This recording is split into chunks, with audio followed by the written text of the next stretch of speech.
to get me crochet, hasn't it? I just started something new. I had no whips, no projects, nothing. That is rare for a crafter, isn't it? You know, some people just drag hundreds of things out of the cupboard, don't they? I'm usually monogamous when I'm doing anything, so, you know, I don't have loads and loads of things to... Hi, Nathan. Don't have loads and loads of things to draw upon. Hello, Moti, Vika. What can I call you? Can I call you Vika? Or can I call you T? What do you prefer to be called? Hi, Ethan. How are you doing? It's a warm one still. When I woke up this morning, I thought it was going to be a lot colder. By the time I'd had my shower and sorted myself out, it was warm again. And I've just been mopping the kitchen floor, so I'm very warm now. I'm getting visitors tomorrow, and they're a lot more house proud than I am. Yeah. Hi, Linda. My house is more like the Quentin Crisp, you know, like you don't get any more dust if you leave it forever. It only grows about an inch, I think he said. It never gets any higher. Yeah. So that's my motto anyway. No, I did mop the floor. I did mop it. My moped kept falling off. It's one of those ones that when you push it down, it whizzes round, you know, to get the water out. But it kept whizzing the moped off, so something's not quite right there. But I didn't feel like messing about with it when it was dripping with water. So I just managed as best I could. Yeah. Hi, Esther. Oh, well, I've took 2 painkillers to be quite truthful. So if I nod off, get Val to ring me because, yeah, doing a bit of housework plays havoc with the old, you know, the old war wounds. The weather's gorgeous. I'm hating it when it changes. I really am hating it when it changes. I want it to stay like this. I'm sick of people in the UK moaning it's too warm. Shut up. It's great. Shut up.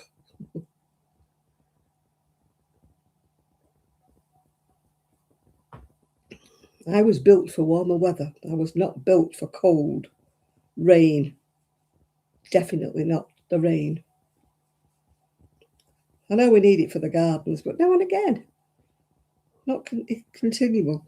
Until all this warm weather started, I think Nathan will tell me how many days rain we had from Boxing Day, was it? It rained continually, didn't it? Every blooming day at some stage. I don't mind if it rains at night when I'm in bed. It can rain all it wants then. But I like it to be, you know, I like to wear... Last year, I don't think I wore anything sleeveless at all. And this year I've only worn sleeveless for about 2 weeks. I'm making the most of it. Making the most of it, yeah. So how are we all doing?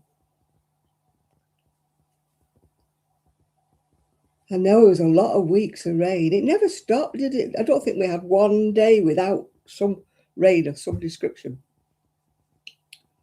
Somebody said it might have been Linda, that said it was St. Swithin's Day the other day, and that is supposed to mean whatever weather you get, it's going to stay for a while. Now, I remember last year it threw it down on St. Swithin's Day, so that's probably why, yeah. We had such lousy weather. Yeah. I'm feeling quite lively at the moment, but that may not last, yeah. Because I've had tramadol. Oh, dear. Still, they might change me meds again. I was only supposed to be on these different ones for a month. So I ran out, so I wanted some more, and but, you know, my GP said he only wanted me to have them for a month. So anyway, she rang me up, this woman. She said, you've got an appointment next week, but I can't tell you what day and what time. But you've definitely got one. Huh? We'll let you know. So how do they know I've got an appointment for next week if they don't know what day and what time? Yeah.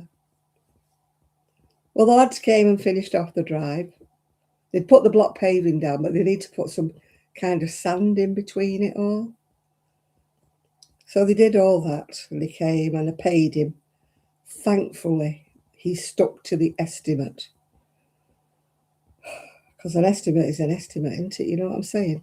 And they've defined a lot more, which they did. I don't think they made much profit because they found an awful lot more than what they thought. Anyway, they didn't charge me anymore. They stuck to their estimate. As I say, when you go with a firm that's like mum and pop, whatever, well, it's father and son and a few others. Father, son, son-in-law and a few others. You get a better service than you do with a big company. Because a big company, they don't care. They don't care if you're having a struggle to pay it. They don't care, yeah. But these were very, very caring, very nice people, yeah. It's funny because his dad had come round, you know, the one who owns the firm had come round to inspect her. And I thought he'd come for the money because I wasn't in. But I saw him on the ring camera walking up and down. So I said to Mike, the son, I said to him, was that your dad? Like, and so he said, yeah. I said, oh, he's quite young to be your dad. And he went, oh, I'm going to tell him that. I said, why? He said, well, every time he goes to the Turkish barbers, he said, they say, OAP. And he's quite upset. He kept saying, no, I'm not on OAP. I'll pay full price. So I said, oh, he looks quite young to be your dad. And he went, oh, I'm going to go home and tell him that. He'll be dead chuffed. I didn't see him that close up, to be truthful. I only saw him in the ring camera. But he, you know, you go by the way they walk and the way they dress, don't you, a lot of the time? Not so much like their actual face. If they look at me, they probably think I'm 900. And I'm going out tomorrow. Yay! Most of you will remember little Gigi, you know. And I used to look after him all the time. Hi, Gillian. And I've not seen his parents since we moved. So he got in touch with me and he said, are you in on Sunday? Yeah. So I'm going to see their new dogs. Well, they're not new. They're new to me because I've never met them before. But after Gigi had passed, they waited a while and then they got a brother and a sister, little chihuahuas. Little long-haired chihuahuas, I think. I'll take pictures of them anyway, I'll show you. So they're coming over to let them run on the beach. And take me out to lunch, yay! My social life's coming on leaps and bounds. First of all, it's the workmen, isn't it? Then I went out for lunch on Thursday and now I'm going out for lunch again. Yeah, go me. Hi, Gillian. Hi, Kimberly. They lived across the road from where I used to live in Prestwich. Yeah, so that's where they live. That's how come I started looking after Gigi. He'd, Rich, well, they both work. I wouldn't call them rich. They cope, they manage, yeah.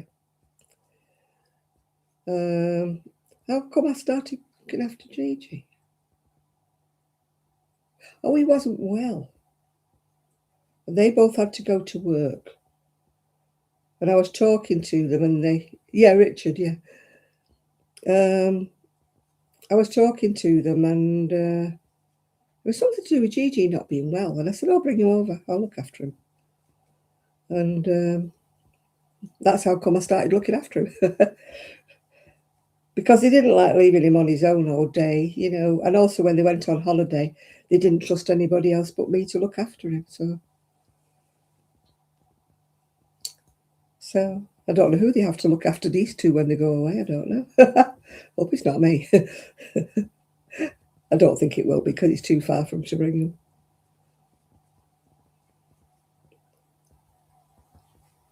Besides which, they don't know me. Gigi was my little cuddle buddy, if you remember. Yeah. Oh, today is Sue's birthday. You know, Sue in Scotland. I've sent her, I tried to ring her, but she didn't answer. She must be out on the Raz or something, working, or in the supermarket, whichever way around. Anyway, I left her a message wishing her happy birthday, yeah. No, they lived round, they moved and went, but they only went round the corner.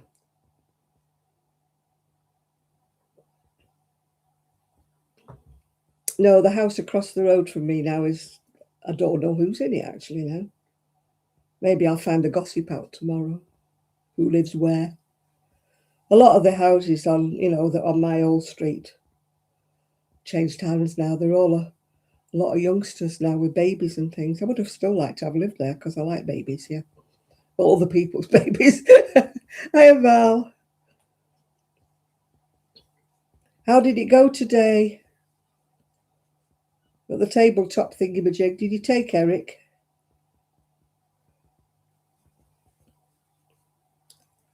Where I used to go to Knit Club when I was in Fleetwood, they were having a bit of a tabletop sale today, and Val was going, I think.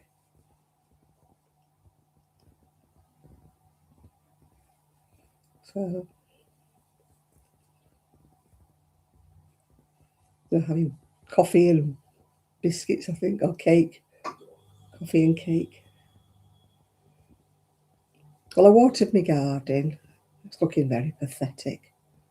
I'm not very good with plants. I've decided I'm no Alan Titchmarsh.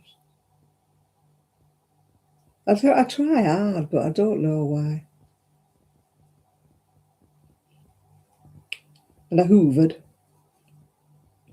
It's better today when I hoover, yeah.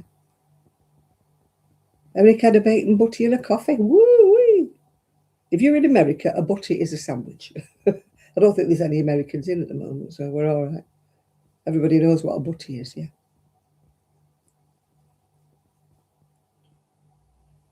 So Sue was there as well.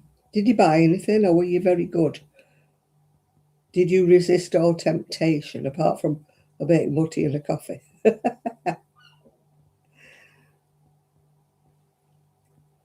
I had a bacon butty this morning. A bacon and egg butty I had this morning. Well, my bread was a little bit stale, so I toasted it. It was a bit crunchy. I don't like crunchy bread, so I had crunchy toast instead.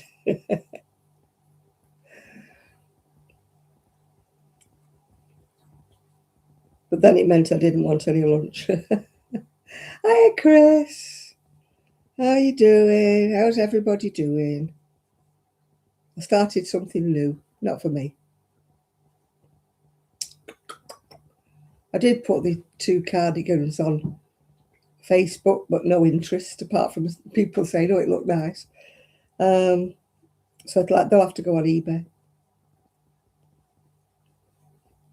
If I get any interest on eBay.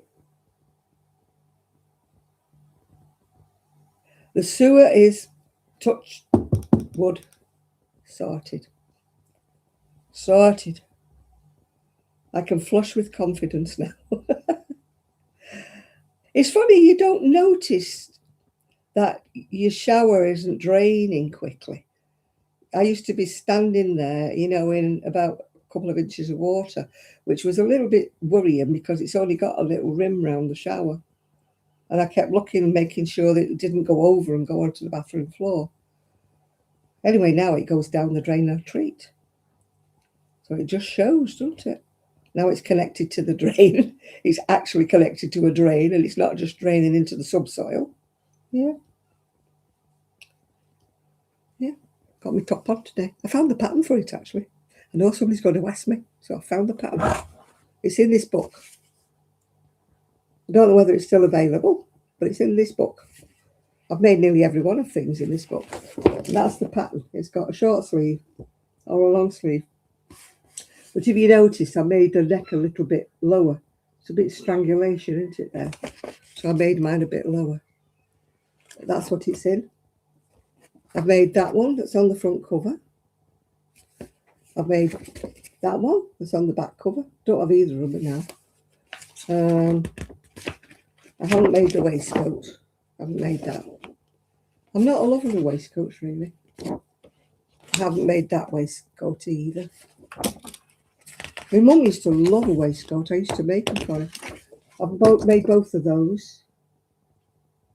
It's quite a good book, actually. They're all in double knit. I've never made that one. I like it, but I've never made it. I've gone off the long baggy look tunics. I've gone off them now. Used to wear them all the time when I was bigger. As I say, I've made that one. I used to wear that to death.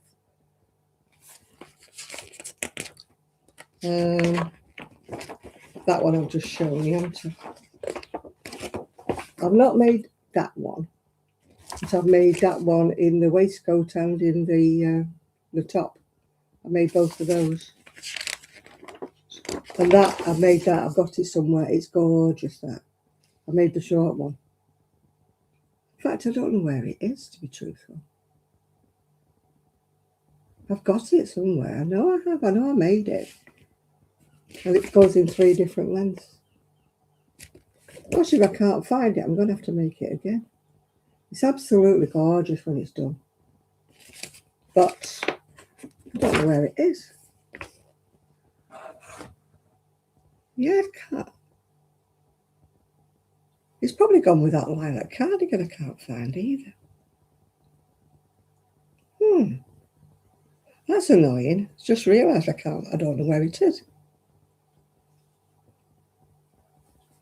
Oh, that's annoying me now. I can't find that lilac cardigan anywhere. And now I don't know where that little waistcoat is. I know I didn't wear it for a while because it was a bit small, but now I've lost weight, it will probably fit. I'll have to see if I can find it. It's not the easiest of patterns, actually. It's one of them, it's done in a panel and then this way. And then the back's done sideways. It's a bit of a, not difficult, if you know what I mean, but it's not straightforward. It's done all in different directions, if you're with me. Because I remember when I was doing it, thinking, where am I going now? But it is lovely when it's done. So, and it was in cream. I know I don't wear beige, but I wear cream. I like cream. Yeah. This is done in, I think it was either Peyton's Pearl or Emu Pearl. It's got like a sheen on it, a shimmer. It's a lovely pattern. But I don't often wear it because, of course, it has no sleeves. I have a whole raft of patterns that I've hardly worn because they've not got sleeves. And the weather's not been that clever to wear them without sleeves. So I've been making the most this last 2 or 3 weeks by getting them all out and wearing them all, yeah. I had a lilac one on the other day. And even the lad who was digging the drain, he said, "Did you make that?" I went, "Yeah." He said, "Oh, it's lovely." So I got noticed by the lad digging a drain. Wasn't noticing me, he was just going to be top. But men don't usually notice what you're wearing, do they? But he was a married man, so he's probably used to, but she probably trained him. Look at what I'm wearing, tell me I look nice.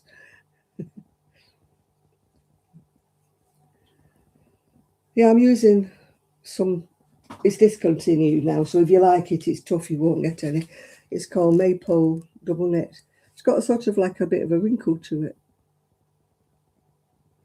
I've got 2 or 3 things that I made for myself in this. And in fact, I gave some to Sue because it was a nice colour that she liked. This I won't wear myself, it's pink, but I like it.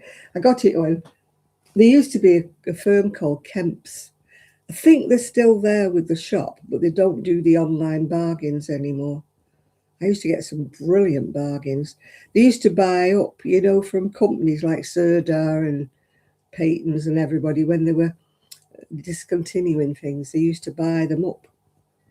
And this maple is sort of very wrinkly, you know what I mean? So I bought about 4 or 5 colours at the time because it was really cheap at the time. But I say I gave Sue, one of them was Sue's colours, like earthy kind of colours. She fell in love with that, so I gave that to her. And I've got a sweater, I think, and a cardigan, but they're very warm when they're done. Very, very hot.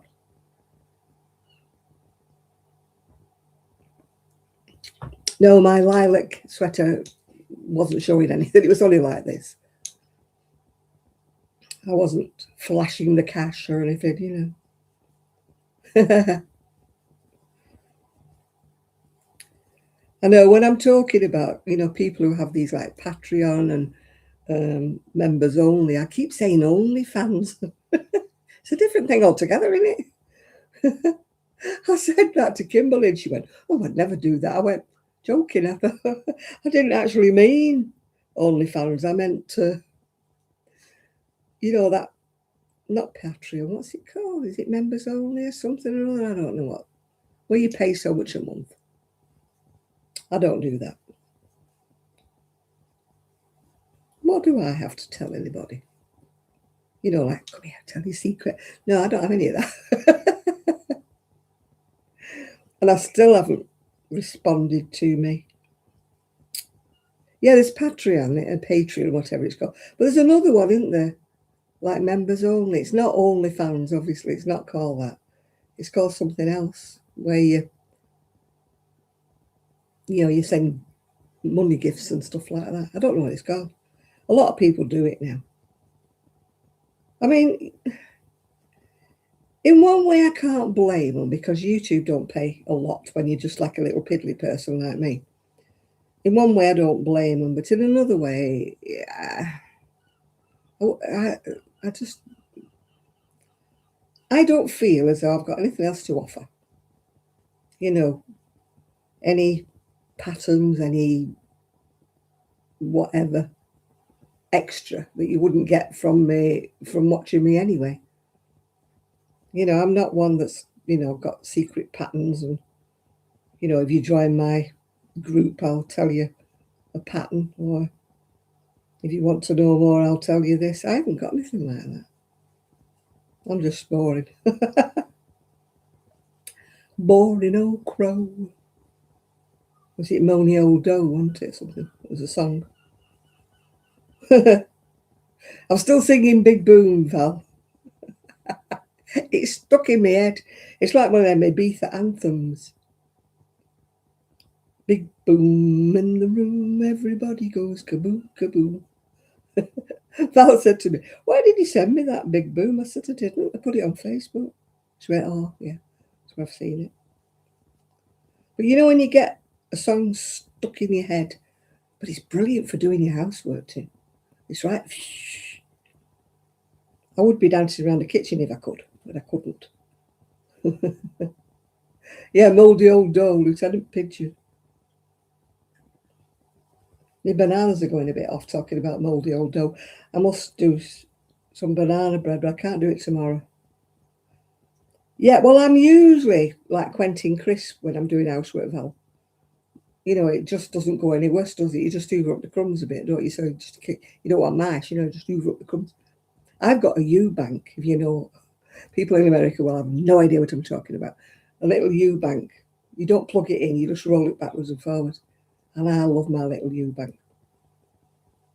It just picks up the crumbs. You know, you've had a particularly crummy sort of toasty thing and it's gone everywhere. I can't be bothered getting the Hoover out and plugging it in, you know. Just get the little U-bank out. Everybody used to have a U-bank. People couldn't afford a Hoover back in the day. But I tell you what, when you turn it over to clean it, it's absolutely full of hair, whatever, and everything. And you think, well, I've hoovered. That thing fetches up dog hair when you don't even have a dog, you know what I mean? Full. It's a brilliant little contraption.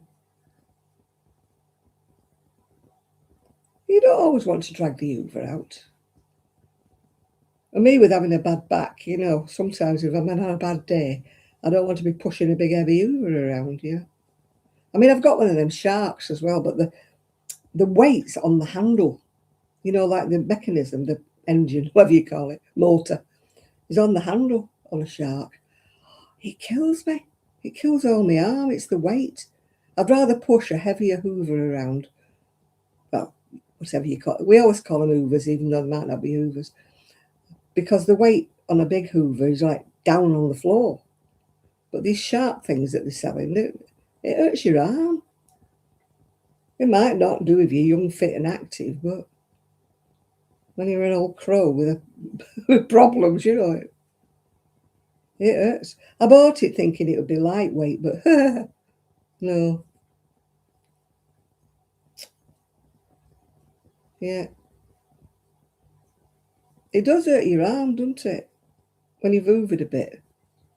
And that's for them cordless things. You know, they don't go round.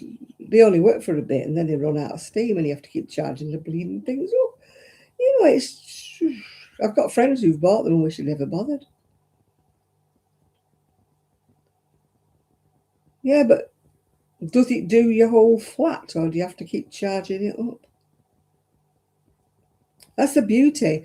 I inherited this Hoover, this big Hoover. It was in the garage when I moved in. And I thought for ages I didn't bother bringing it in because I thought, oh, I bet they've left it there because it's no use. Anyway, one day I was having a bit of a tantrum with this blooming shark thing.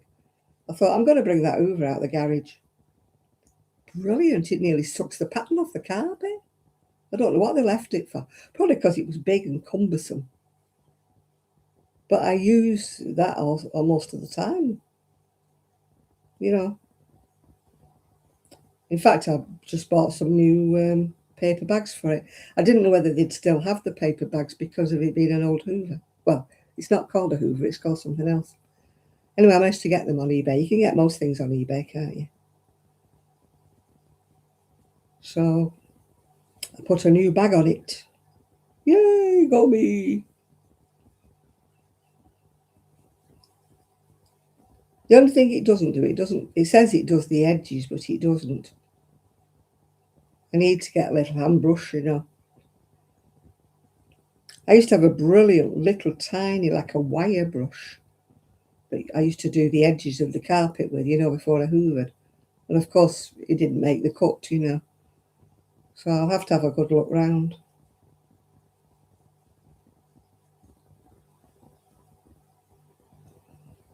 Yeah, I know, I'm not much good at housework, but every now and again it gets me down and I think, no, come on. It's time you wielded the mop. I'm not one of these, oh, it's Friday, it must be Hoover Day. No, I'm not one of them. I used to be when I was younger. Oh, my goodness. But then we were a family and you know, my son was little, scatter crumbs everywhere, you know, tread everything into the carpet. I used to have a special day. In fact, the woman across the road, she says to me, my goodness, you're a whirlwind, you are. She says, 1 minute you're up on the ladder, cleaning the windows. Next thing you're hoovering and doing and everything. And I'm like, God, I must have been a whirlwind. I'm not now. But you do things in your 20s, don't you? You've got. But the funny thing is, she said to me, oh, you must be a whirlwind. And I said, do you know, compared to my mother, I'm at a standstill. I mean, my mother must have been, what, probably 60s, because she was nearly 40 when I was born. So, and she had more energy than me. Tell me about it. She had a terrible, terrible back, much, much worse than me. I mean, mine's bad, but hers was much, much worse. And hers was just blooming hard work. You know, she'd worked in the cotton mills. She worked in a biscuit factory. She worked where they were making cakes. She worked on a great big industrial knitting machine, not the little knitting machines, the big metal industrial machines with the two handles that go across. And they take some shifting them and all. I'm a gentle breeze. Yeah, I'm not a whirlwind anymore. I'm more like a stagnant a wind. Yeah. It annoys me sometimes when I look round and you know, the place wants what we used to call a good bottoming. If you know what a bottoming is, it means you move all the furniture out, clean all the furniture, clean all the floor, like a spring clean. Yeah. I mean, since I moved in here, the house has not been bottomed since I moved in. It's been cleaned, obviously, but more like my mother would have called titivation. You know, you titivate it, you just hoover around things. You You know, it could do with a really good, pull everything out and hoover behind everything. And hoover the actual suite, the sofa. Give the sofa a good hoover and take the cushions off and beat them off. I used to do all of that.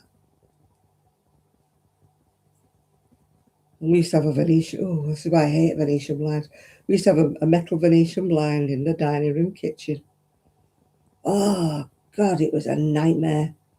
I used to take it outside and scrub it and all that. Well, my CPAP stops me from falling asleep all the time. Before I had it, I couldn't stay awake day and night. I used to fall asleep at work. I used to put my head on the desk. I was front customer facing, I'd just put my head gone. You had to keep waking me up. So, yes, it did give me more energy. It kept me awake. If I don't have it on now, I'm just dead to the world, yeah. Absolutely dead all day long. So, yes, the CPAP does. Keeps you alive, actually, the CPAP. Because if you stop breathing for too long, then, it's curtains, isn't it? Hi, Connie.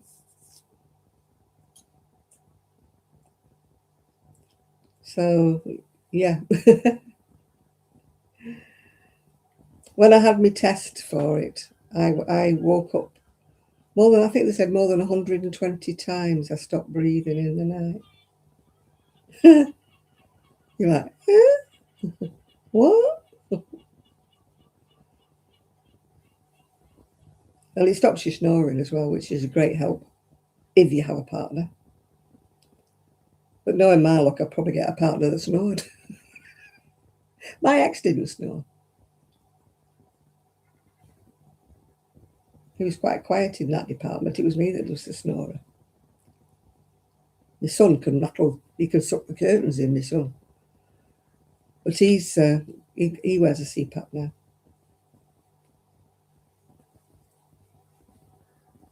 Yeah.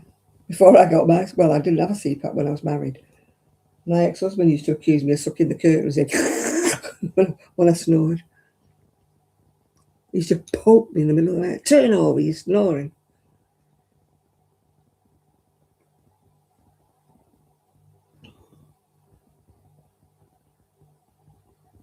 Oh, you might get the actual picture. If you look on Etsy, you won't get this book, but you'll get pictures of things in it because they sell the PDFs. Yeah. Hi, Diane. I've seen one or two of these, the actual just the pattern. Yeah. Yeah, they're a bit of a pain to get used to, Mimi. They really are. Yeah. Hi, Diane. Sorry. You think, I'll never get used to this because you feel like you're like Darth Vader. It's all. I mean, I have permanent strap marks, if you notice, either side. They're just indent in your face. But I thought I'd never, ever get used to it. But now I just put it on, yeah. Hi, Dotty Dolly. Hi there. I got them. Where have they gone? Here they are. I got them. You got the right address this time.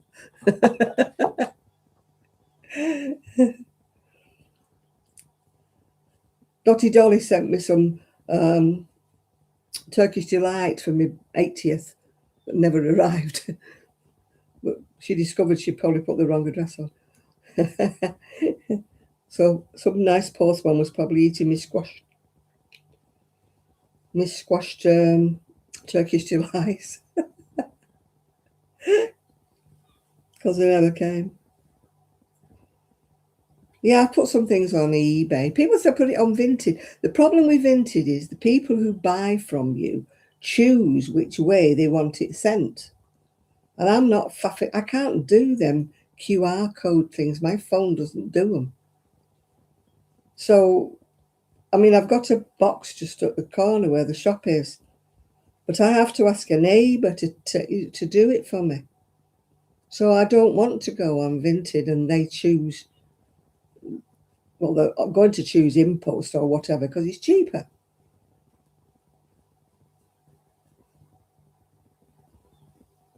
Oh my goodness me, yeah. £8, £10, some patterns online now. And a lot of them are AI rubbish. You've got to be very careful, people. A lot of them are AI rubbish. I fell for it. I bought 2 or 3 crochet patterns off Etsy. And one of them, the inside, bore no relation to what was on the front cover. Absolutely none. I complained, I asked, I told them, I did everything. And it was wrong. And then another one, you can decide, can't you? I just thought they chose. Because if they chose Impulse, I can't do it. I should have gone to the post office today with 2 things that I've sold. But by the time I'd faffed about and had my breakfast and had my shower, I thought, oh God, it shuts at midnight. Midnight? No. Shuts at midday on a Saturday. So I'm afraid I'll have to wait till Monday now. I know it's a faff going down to the post office, but I just can't do them QR codes. Everything's blooming QR codes. I mean, the lad that came, he was saying that when he takes his kids out for a meal, you know, it's all like you order at your table. And, you know, it's QR codes and that. He says, I won't. He says, I go up to the counter in the till. He says, and I order from there. I mean, when we went out with Ruth and Val was with us, she did it on the app, you know, from the table, and it was all wrong. I don't know whether it was partially Ruth or partially Weatherspoons, but it was all wrong when it come.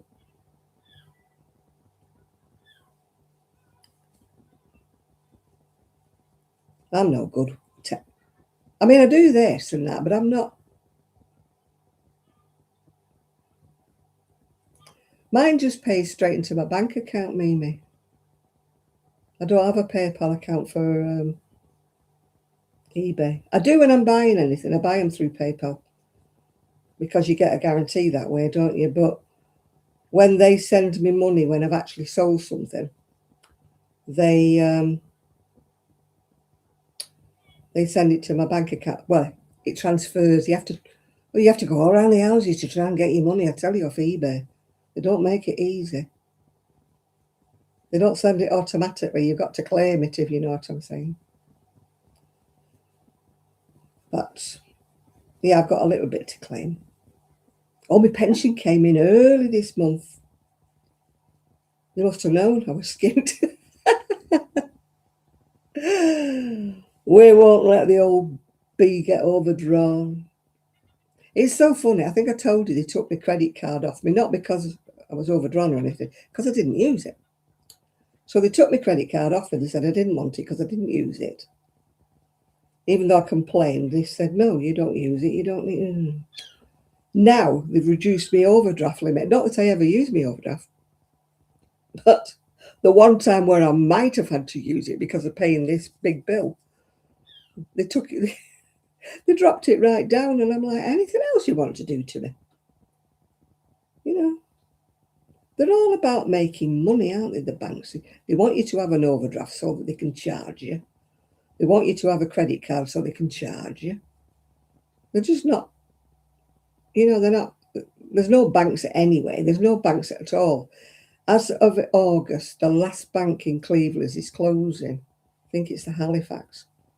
So that'll be it. There isn't a bank in Cleveland anymore. So hole in the walls, no, nothing. The only place you can get any cash is if you go to the post office. So and join the big queue. So it's great, isn't it? You know, I was a bit dubious as to whether my bank had let me pay, you know, the drain people, because usually I mean, I know they're trying to be careful because I'm elderly and that. you know, they don't want me to be scammed or something like that. Usually I get about, 20 questions. What's this money for? Why are you doing it? Are you sure you know who the people are? Blah, blah, blah. Anyway, the lad came in and I said, it won't do it on my card. I said, we're going to have a wrangle here. And he said, well, we'll try it. So he put it in his machine thing. He paid him. Mind you, I'd already paid him once because I paid the deposit, yeah.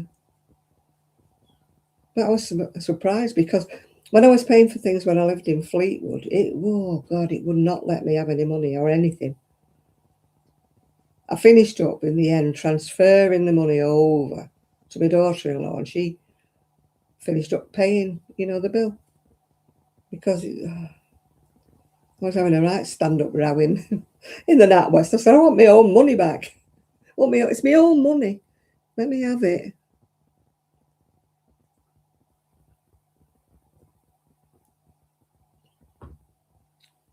Yeah, well, it's all online. But, there's more chance of being...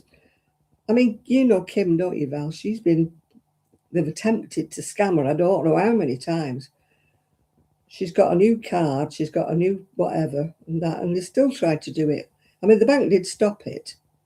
But somebody opened online accounts, for clothes and stuff with her card and her details, and they had her address and everything. But they had all the parcels sent to another address as if they were a gift. They're blooming. These scammers are just one up, aren't they, on everybody? As soon as they put, we've got this in place now, they're one jump ahead, aren't they? They're very clever people, these people. Yeah, banks are only interested in you being overdrawn so that they can charge you money. If you're like me, who manages her money fairly well, most of the time, except when you get a big bill, but you keep within your limits, and you know what you've got, and you know how much you can spend. They don't want us because they don't earn any money off us. They want somebody who's like in debt up to the hilt, don't they? So they can charge them. I'm just, well, what I call a sensible person, that, I'm not saying I've never been overdrawn, and I'm not saying I've never been in debt, but, these days when you're on a limited budget, you know exactly what's coming in, your pensions and that. You can't go crazy, can you? You just can't. You have to weigh up. Well, especially now because my savings have gone. I'll have to try and build it up again, yeah. But, I think a lot of it is because we use cards for everything. When you had to draw money out, well, I'm from the old generation where you got housekeeping. It was my husband at the time, got his wages. We knew how much money had to go into the bank. It was cash in them days. We knew how much money had to go into the bank to cover what we had going out, like the gas bill and that, you paid a monthly. And so we knew how much we had left over, how much was for housekeeping, and then how much went into the account to cover things like if you needed your shoes repairing or you needed new shoes and stuff. So, when I was first married, we were on a very, very tight budget. And I do think it sets you off into the right frame of mind. But a lot of these young ones just don't have that common sense, or don't have that, having to... when you had cash and you went and you got your shopping, if it got to Friday and you hadn't got anything left until your husband got paid or whatever, you just had to go rooty-tooty to see if you got like a baked potato, or you had some cheese, you could make a cheese and onion pie or something. There was no, we'll go to McDonald's or we'll order a takeaway. There was none of that. You just lived with whatever you had, But I don't think that's being taught to anybody now. It's just, they don't seem to have the same sense about money, do they? I mean, I was taught about money, obviously, from a very young age. You got your pocket money, but you had to work for it. I worked in a shop with my mum and dad on a Saturdays to get my pocket money. And my mum and dad were quite strict, unless I was ill or something and couldn't work. If I just wanted the day off and I didn't want to work, my mum just said, right, you don't get any pocket money. You have to earn it. I mean, at the time I was a bit miffed, I was thinking, because other people just got it given to them. They just got their pocket money willy-nilly. But my mum made me work for mine. But she did instill in me like a basic budgeting technique, You knew if you didn't have the money, you just couldn't go and get it, anything. I was a bit of a monkey with my dad. I used to go to there was one shop in Oldham, and it was a cut above the rest. It wasn't like C&A or anything. It was a boutique type of shop. And I didn't like anybody being dressed like myself. So I would go into this shop and they would let you put things away for a small deposit and pay each month. And I used to go in and see a dress or whatever, try it on, like it, put it away.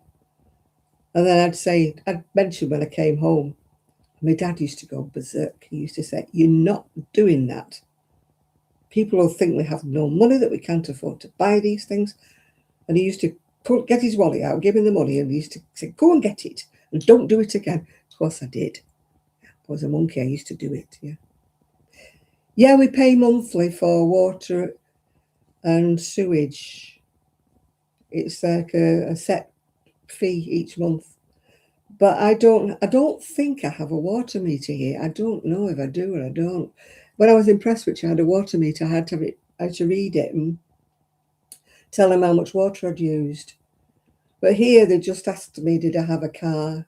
And at the time I didn't have an outside tap. How many people live here? Have you got a washing machine? Have you got a shower? Blah, blah. Have you got a dishwasher? No. Things like that. And they calculate it.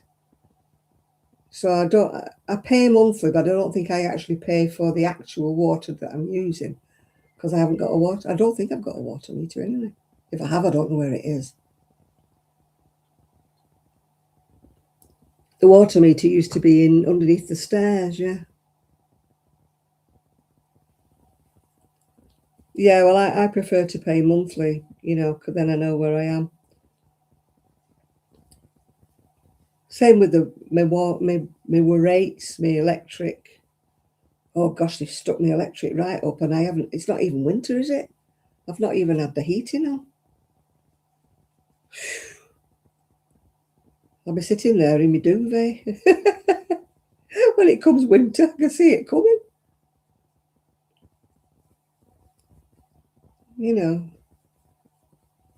I mean, if I'm frugal, I can pay my bills. I don't have a lot left over, but I pay my bills, which is more than a lot of people can do these days. Yeah, I can't go wild. I can't have takeaways. I can't go on holiday abroad. I can't do things like that other people take for granted. But as long as you're frugal, I get by,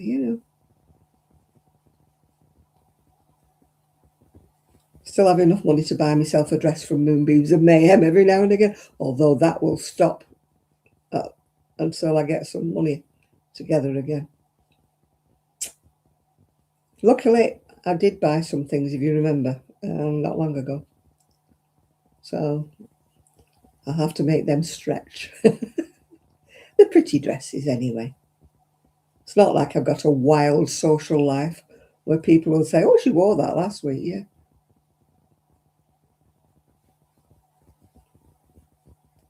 $130 a month. I don't know how much I pay. It's about £16, but then I live on my own and I don't have a load of water, yeah. I'm not in credit. For some reason, I'm way behind. That's why they've put it up. Just when I don't need it, they've put in this month's up.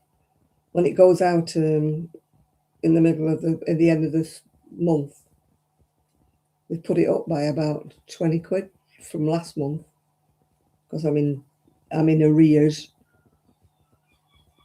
I wouldn't mind, but I hardly had the heating on or anything. It's just the cost of everything's gone up. The electric costs have gone up, haven't they? And the gas costs have gone up.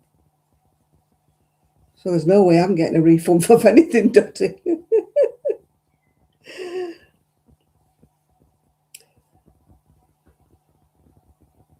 What do I pay for what? I pay about, I think it's about £16 a month I pay.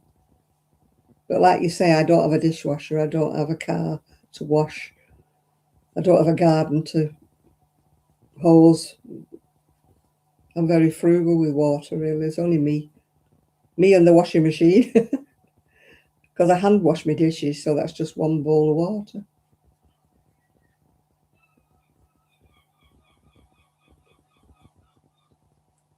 It depends, you know. I mean, obviously, when we were a family, there was. It's the size of your property, and it's also what they ask you what you've got. Well, when I was trying to set it up, they said to me, there'll be a meter. I said, well, I can't find one. I said, I've got a box outside, but it's only electric and gas. So they said, he must be on a meter. He says to me, there's probably one at the end of your property or on your pavement. I said, I'm 80, I'm disabled. I said, I'm not going to lifting blooming manhole up on the pavement. I said, if you want to know, I said, come and have a look. Anyway, they never did. I said, I can't do that sort of thing. Can you imagine? Me going out lifting up a grid. They didn't even know. The water board didn't even know if I was on a meter or not. I said, well, you should know. Talk about the left hand don't know what the right hand's doing. Well, it's like my friends. She got a message. Your son's not in school today. Is there a reason? And she phoned him up. She said, yeah, he is in school. She said he's helping out on doing something in the hall. He does lighting and things for amateur dramatics. Sure, yeah, he's there. So then she gets another message. You have not given us a valid reason why your son is not in school. So she rings up again. She says, I've just had this conversation. She said about a quarter of an hour ago. He is in school. Somebody's just been checked and he's there. Oh, right. Okay. Oh, they increase everything. My electric's going up by I don't know how much, and there's only me. I try not to use. And I'm actually supposed to be on the vulnerable list because I've got a mobility scooter that charges up and I need constant electricity for the CPAP machine. So I'm actually classed as one of the vulnerable people that, you know. But I can't unplug my scooter because it's a continuous trickle. You know, I can't say, oh, I want to go out tomorrow, I'll go out and plug it in. It's got to be left plugged in. So that's probably what takes a lot of it. But I'm very frugal with lights. I only put lights on in the room I'm in. It's the same with the television. If the television's on, the computer's not on, yeah? If the computer's on, the telly's not on. You know, I don't have everything blaring. I mean, you can't help the washing machine. You've got to keep clean, haven't you? You can't help the shower because that's an electric shower. You've got to keep clean. I mean, you know, you can't sit there with a cup of water, can you, having a sponge bath, you know? Oh, dear. I mean, I have done that when when the hot water's gone off.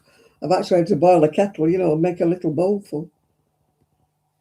We've all done that at times, haven't we? Everything increases except money. And as I say, they keep saying, oh, yeah, the cost. what they say, cost of living rises or something. Keeping up with the rising. Somebody must be keeping up with the rising, because my pension isn't keeping up with the rising. Yeah.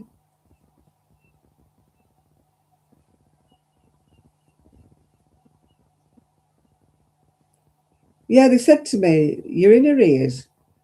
Either you pay the £100 and something that you're in arrears for, or we have to put your payment up. Well, I knew I had this hanging over my head, so I just said, yeah, you have to put the payment up. Anyway, they put it up about £12 more, I think. Maybe it's £20 more, I don't know. Whatever. I don't know how I come to be in arrears, because I don't use that much. I think what it was when I first moved in here, it was winter time, and they didn't estimate it enough for me paying each month. And they let it go on and on and on, and then they told me I weren't paying enough. I think that's what happened.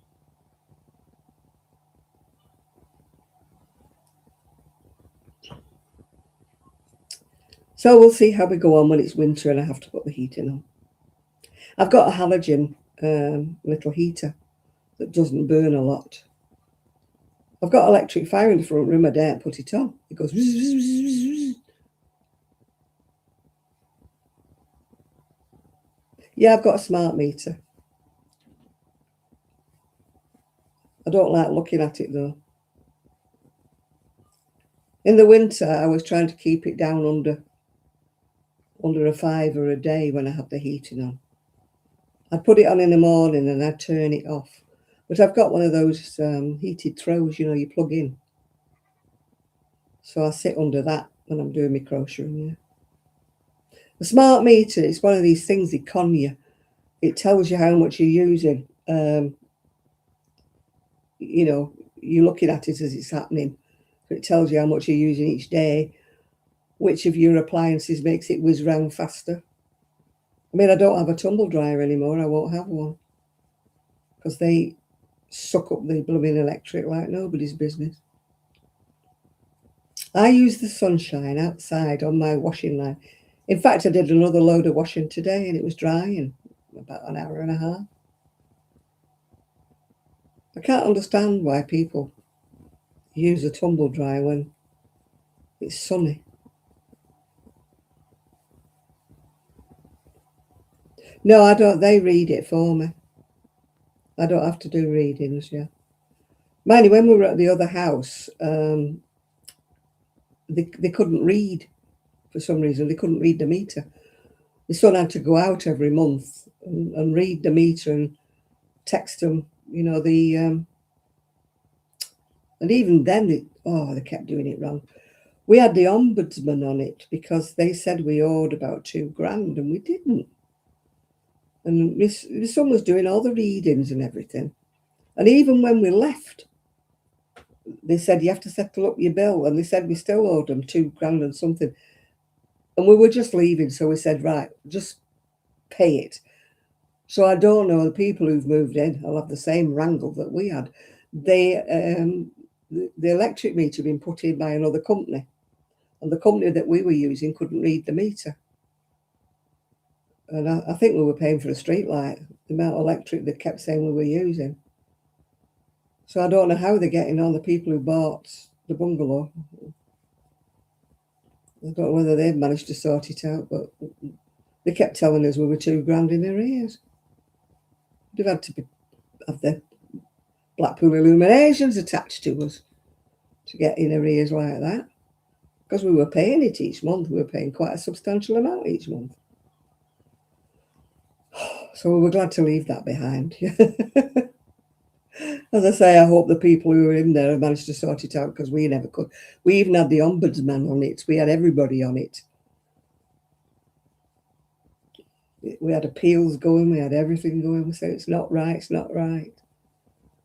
Oh, yeah, you must be burning it. You must be doing this. You must be doing that. Honestly, we'd have had to have every light in the house blaring, television on, radio on, everything on to burn that amount of electric.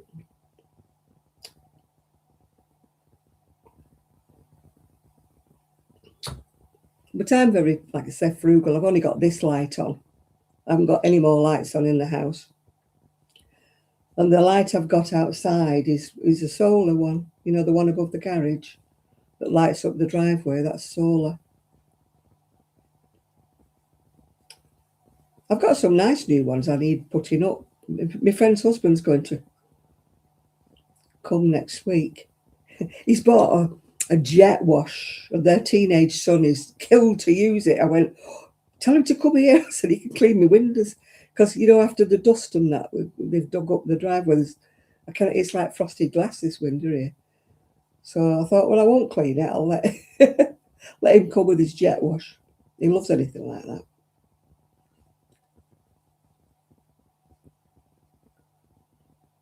No, nobody comes near mine. I mean, the actual meter is outside by the front door. The actual electric and the gas meter. And there's definitely no water meter there. There's only the 2 meters there.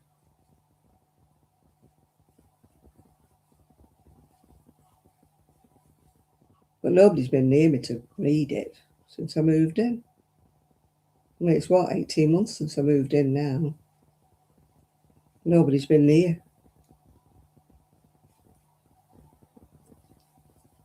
So we'll see. I was laughing at Mean Queen Super Scrimper. She has been in a wrangle now with the BBC for about the last, I don't know how long. She doesn't have a TV. And she's told them umpteen times she does not have a TV. She's now getting letters saying they're going to put the bailiffs on and they're going to come round to check that she's not. Oh, they just won't accept the fact that she does not have a television. And she doesn't watch live TV. I mean, I've got one, but I never watch the telly. But they have you scared, don't they, that, you know, if you don't have one, they'll come round and this, that and the other. So that's another bill goes out every month that I shouldn't be paying, really. I mean, at one time when you were over 80, it was free, but now they've stopped it all. You've got to be either blind, I think, or on PIP, is it, or on something other to get free licenses.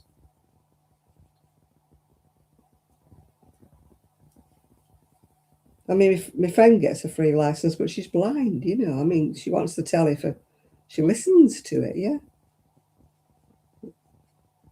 But I mean, it's ridiculous. I mean, I'm fortunate enough, I'm fairly mobile, if you know what I mean.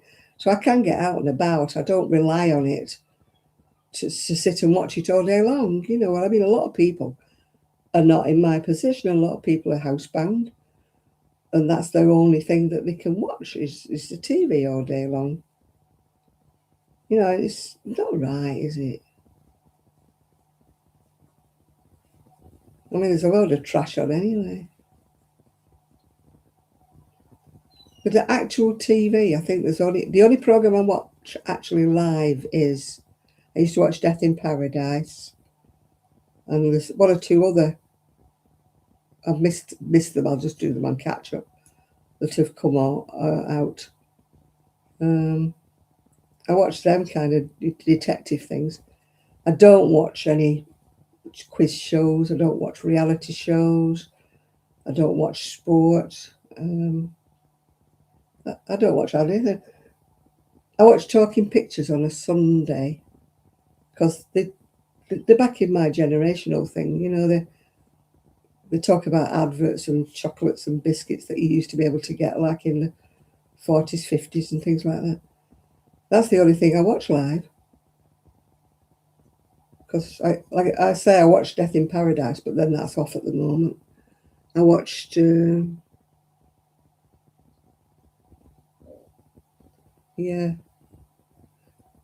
I mean, some people do use the water. They've got swimming pools, haven't they? Paddling pools.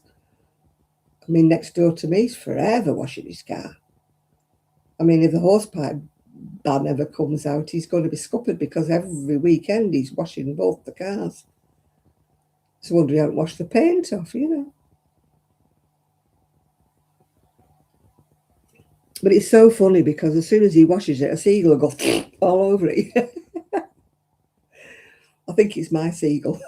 He's probably saying, up yours, you keep washing your car. I think he's obsessive about it. He's hoovering it out and washing it and shush. I wish he'd wash my scooter because my scooter's full of sand and dust. Keep thinking I should wash. I don't want my friend's son to jet wash it though because I don't want water in the batteries.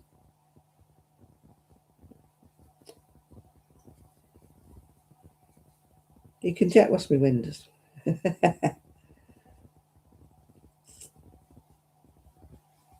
My backyard, I wish somebody'd come and sort that out. Yeah, I used to have a butt when I had a garden. It was attached to, you know, the downspout.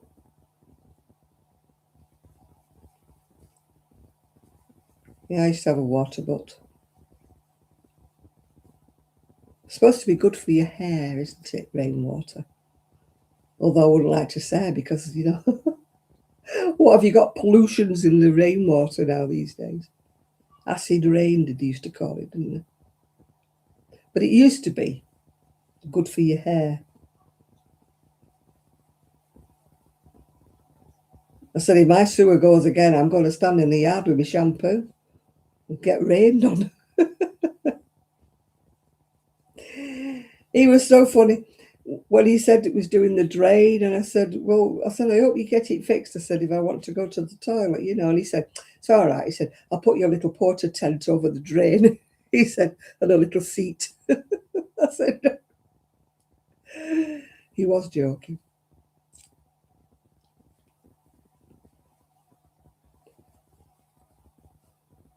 But I'm not the only one, apparently, back to back with my neighbour. They've had the drain people out digging up.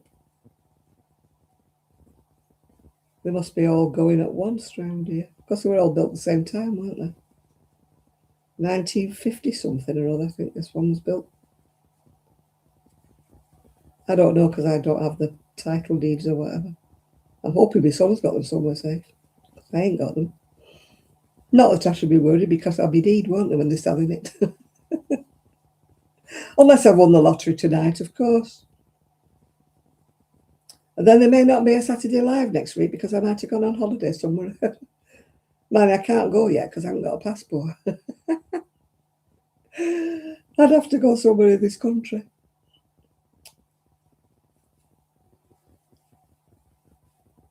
Yeah, if I say I'm not doing a Saturday Live because I'm going abroad, you know I might have won. I won £1, would you believe, the other day. You have won a small prize. £1. Come off it. Hardly worth it, is it?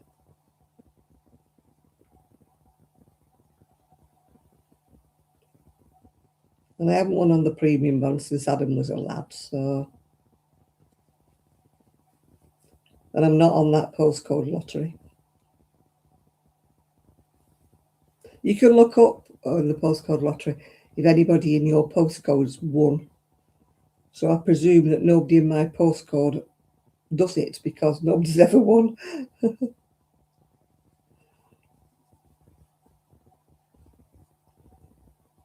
The bloke who used to live here, I think I told you that he had a bank account that they didn't know about, his daughters, and he was still paying standing orders out. And one of them was the postcode lottery. And he actually won a little prize. It was a book or something. I gave it the postwoman back. It's going to be a cardigan. It's just a made-up one. It's using some of my vintage stash. I don't do it anymore. It's called Maple Double Knit. I'm just using up. Not that I put the 2 cardigans on Facebook, you know, with what I wanted. Put them on not eBay, YouTube. Not a sniff. Everybody's, oh yeah, they're lovely, oh they're pretty, oh they're nice. Other people put things on and people are like, oh, how much is it? What do you do? Not me, no. Nobody was interested.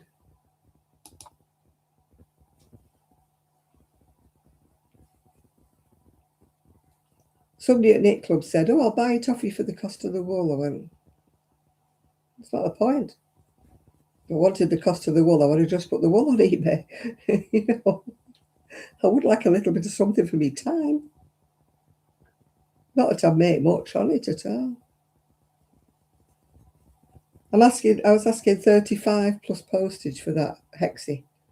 Because it's good wool, nice wool and everything. And the local shop to me is charging £110 for one.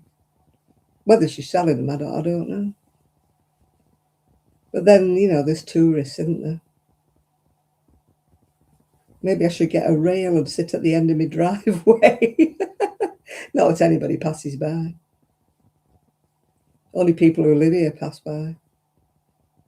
I don't have any tourists coming up my street. I could fasten a rail to the back of my scooter and trundle up and down the seafront, stop me and buy one, couldn't I? But then again, there's not that many tourists. They're mostly just dog walkers that are local.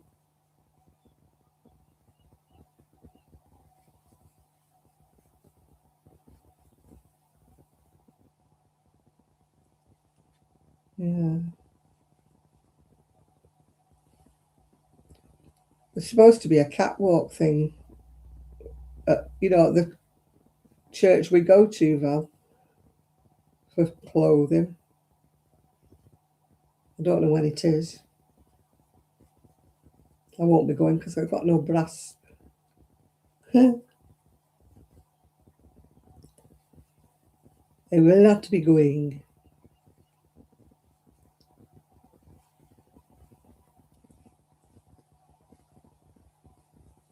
I'll do a catwalk on my own. I would if I could edit. I can't edit videos. I'm just useless.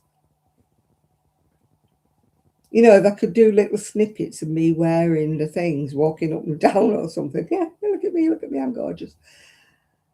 Yeah, but I can't edit. I can't get the bits together. I'd have about 24 little videos, you know, all of about 3 minutes long. I used to be able to edit when you could edit on YouTube, but you can't anymore now. They stopped it all the freebie editing gone. You have to now get these apps, don't you?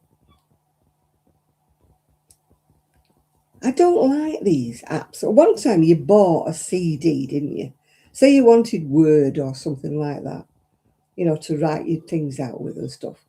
You bought a CD, put it in, put it on your computer, and there it was. No, not now. It's an app, and it's $9.99 a month or something. I don't use Word that often. It's just handy to have it. You know, if you want to write something or type something and print it out, you can't do it anymore. And it was the same with the editing. I used to have the edit thing free with, I think it was Windows 10 or 11 or something. And you could put your photographs on and you could widen them, you could narrow them, you could crop them, you could do anything. You could put them in a heart, you could put them in a fancy thing. When I got this next, you know, that it was like went on to Windows something or other, the next one, nothing was free. Everything you had to buy. As I say, I would buy it one off, but no, you can't do that. Everything's so much a month. Temperature today, well, according to the computer, is 17C. It was a bit cool this morning when I woke up because I was a bit dubious as whether I could put, you know, something without sleeves. But then it really warmed up about lunchtime. So it's gone cooler again now because I've got the back, well, not the back, I've got the back door and the conservatory door open. There's no breeze though, there's nothing coming through. But I love the warm weather and I wish people would stop moaning about it. Saying it's too hot, it's too hot. No, it's not too hot, it's lovely. My pain is minimum when it's hot. Once it goes cold and wet.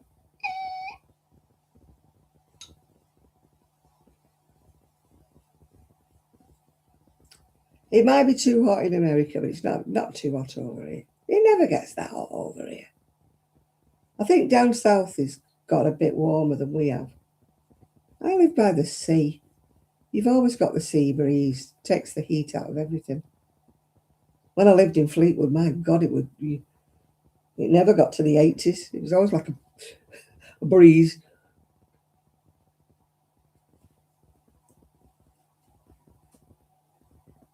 But funny enough, it could be breezy and it could be sunny and it never dried the washing. The washing always felt damp when it came in. And yet here I put it on the line and in an hour it's dry. It's because I'm not next to the wet sea. Oh, there's my seagull. Shut up. I told you, didn't I? He was having a go at me mannequin. You know, the torso, the one I call Anne Boleyn, but it's got no head. I put it outside because I was taking photographs of the two cardigans. And then I took the cardigans off and I came inside, but I left the mannequin, whatever you want to call it, dummy, outside. He was going blooming potty. He kept swooping at it and pecking at it. I wondered what he was going on about. I thought, what the heck's he squawking at and carrying on about? Then I went to the conservatory and he's this blooming mannequin. I don't know what he thought it were. But he didn't like it. So I had to bring it in. I thought he's going to put holes in it.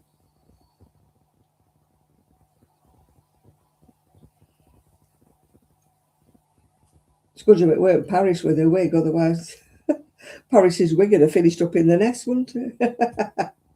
Can you imagine him flying away with a big long wig in his...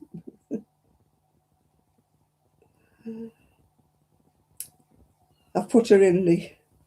Oh God, my spare bedroom. I can hardly walk in it again. I put the Hoover in there. I put the folding scooter in there. I put Paris in there. Because, with having company coming, I thought, well, I won't. Usually they're all in my hallway. My hallway's usually so crowded. It's got the folding scooter, it's got the wheeler and everything. I still want my garage door locking down.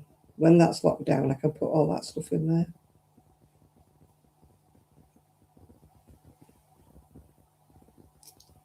I mean, before all this happened, I was actually thinking of getting a bit of a summer house, at the bottom of the garden.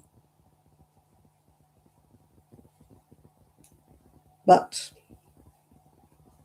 unless I've won the lottery tonight. Anybody else won the lottery? Have you looked? Have you won?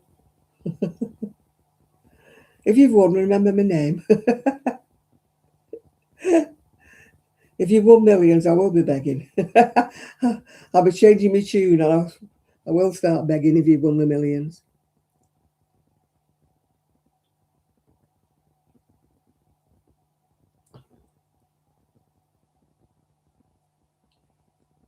Somebody out there has got something on that's on all day and it's making a noise all the time. I don't know what the heck it is. It must be somebody. It sounds like a fan or something going all the time. It must be back to back with me. The house that's back to back with me is actually on the next street, but his garden goes across the back of mine. He's always mowing and doing all sorts of stuff. 38C, or 30C, I thought it said 38. He's got a greenhouse, but I don't think he's growing the wacky-backy. I think he's only growing tomatoes. Although I wouldn't know, I've not looked over the fence. The fence is about 5 foot high. I'm not standing on anything, just have a look what his garden looks like. I'm always thinking that. I forget it's a bungalow. And I'm always thinking, I'll look upstairs. And I think, I haven't got an upstairs.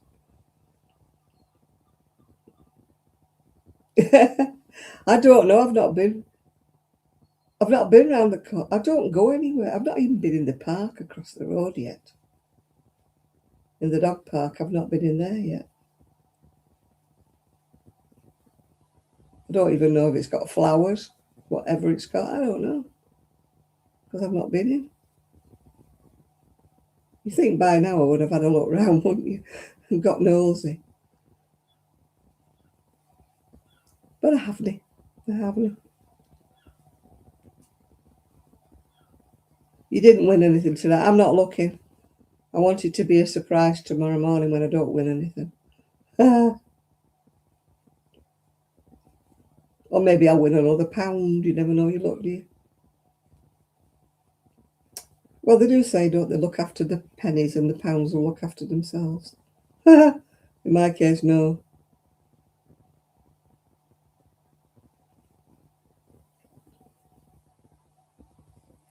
I read my horoscope the other day and it kept saying, everything's coming in abundance. And I'm like, well, I wish it would hurry up.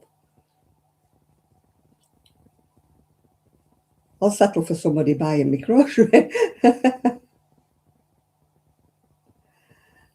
I'll win £50 tomorrow. Oh, I wish. I wish.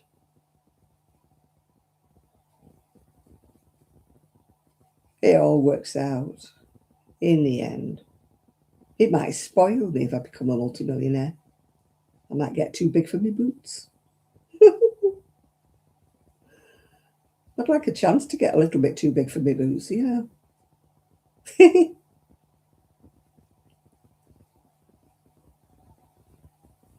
It'd be nice.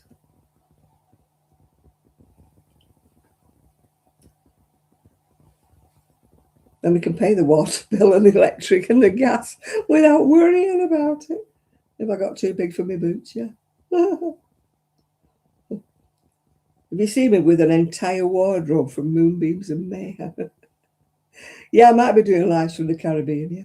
For my cruise ship, I'll be doing the lives. That's on my bucket list. Well, it was, but it won't be anymore now. Was to go on a cruise, yeah. In the Caribbean. I was hoping to go on holiday this year, but that's gone scuppered, hasn't it now? I don't mean big holiday, I mean just going a bit of an holiday in this country, you know. I don't mean anything wild and wonderful. But there's always next year. Look on the bright side, yeah. Always look on the bright side of life. Boom, boom, boom, boom, boom. I must answer the... I've got some lovely comments in my videos. I must answer them. I keep meaning to, but there's that many, kind of overwhelming. You know, if there was one or two, I'd do it. But then I think, no, put some time aside and answer. It's rude. You're not answering. So I will. I will. I will answer. Answer the phone. I know you're home. God, it seems a long time since the phone used to ring, you know, house phone. I mean, touching wood, I don't get many scam calls now, you know, with this mobile.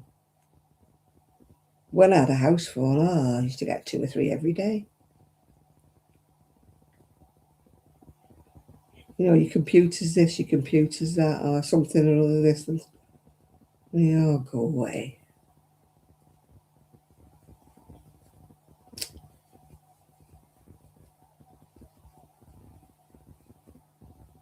Well, I had a landline when I lived in Prestwich, purely because it was one of the conditions of me having the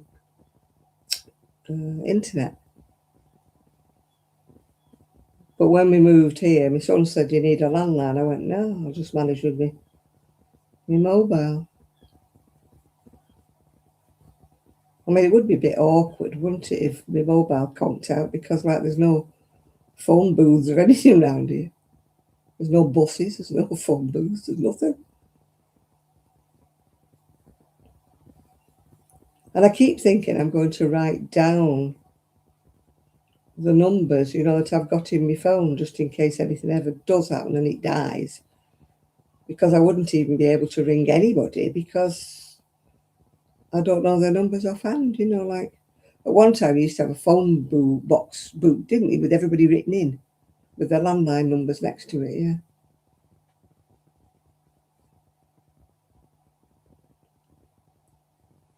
No, we got told. I used to say the number when we had a business phone. I used to say, like, Jane L. Buckley, can I help you in that? Yeah, but I don't know. And they say don't say hello, don't they? Because you should pick up the phone and just, if you don't know the number. I don't answer it most of the time, unless I'm expecting a call from hospitals, doctors, or whatever. But if I don't know the number, I just don't answer it. I think if they want me, they'll leave a message.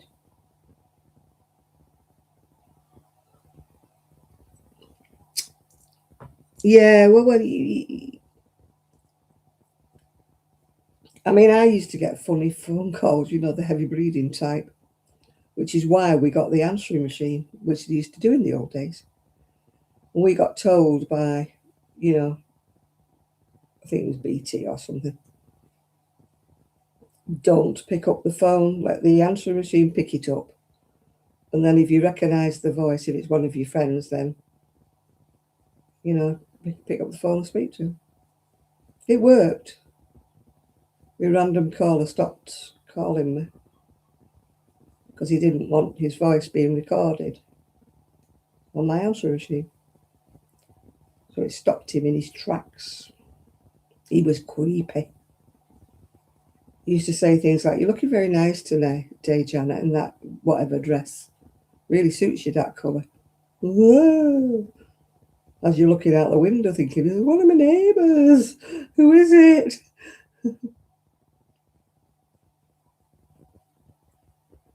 This was before the, call away and all that sort of stuff.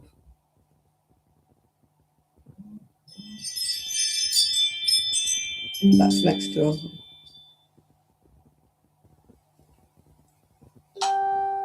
Oh, Bond too as well. Oh yeah, he was vile. He used to phone me up.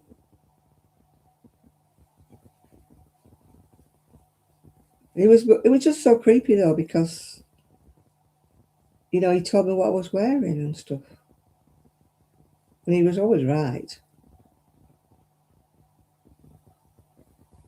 As you're going like that up and down the bay window, is it one of my neighbours? I swear it wasn't one of my neighbours because I kind of knew them and knew their voices. I never really did find out who it was. I mean, I called him out one day. I said, right. I said, if you're so insistent, I'm going up to the bank. I'll stand outside the bank. I said, show yourself. Anyway, this bloke went by on a motorbike with all in black, with a black face helmet, you can't see through. And he just went beep beep, waved at me and drove off. And I was like shocked because my son had said, "Did you get the reg number?" I could have traced it, I could have known it. But I was just in such a state of shock I didn't. And then when I got back home, he rang and he said, "Got you then, didn't I?" Oh, this went on for ages.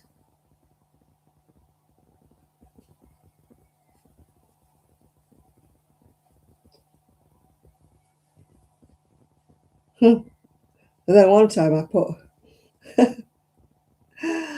a three-piece suite for sale. We used to put them in the paper. Manchester Evening News used to have a for sale. And I'd put this like three-piece suite, described it all, put my phone number like you did. Oh boy. Open the floodgates then for all these weird people. Honestly.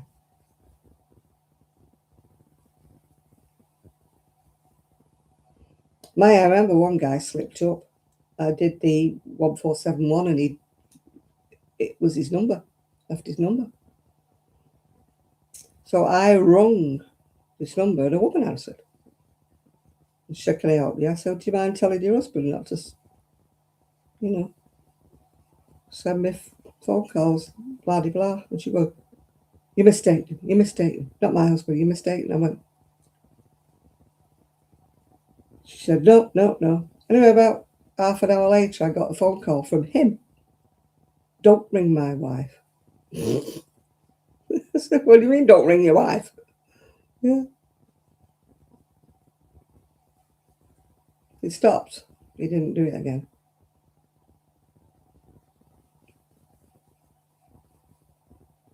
He said it wasn't him, and I said, well, if it wasn't you, how come you're ringing me then?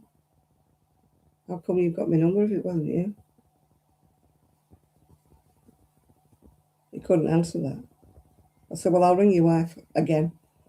I said, I'll tell her exactly what you're up to. I said, unless you leave me alone. Anyway, he did. Yeah, the guy on the motorbike, he just gave up in the end. That's when I got the answering machine, I think. They don't want to speak to an answering machine. They don't want their voice recorded. They were good, them answering machines. My son used to do the recording. You know, he'd do things like, oh, you phoned again and we're not in, you stupid person, and all this. He did a Monty Python one once on it, about you phoned again, you stupid people. He said, leave your name, your number. He said, your bank account details, and if you're not too boring, we'll ring you back.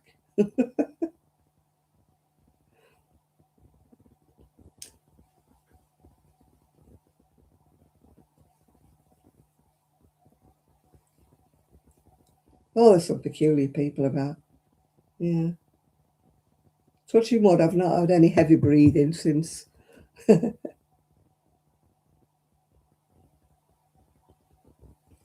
Yeah, you could get them, couldn't you? You could get them with famous people used to record messages, didn't they? And you could get them and put them on your little tape thing. Little tapes, weren't they, about that big? Used to fit into this answering machine.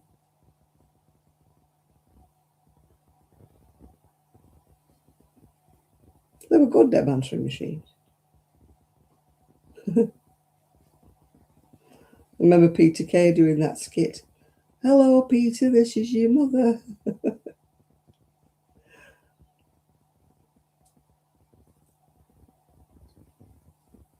My dad hated it. If he phoned up and he got the tape thing, oh, ruddy hell, I'm not leaving a message. You know it's me. Ring me back when you get back in. Hi, Lizzie.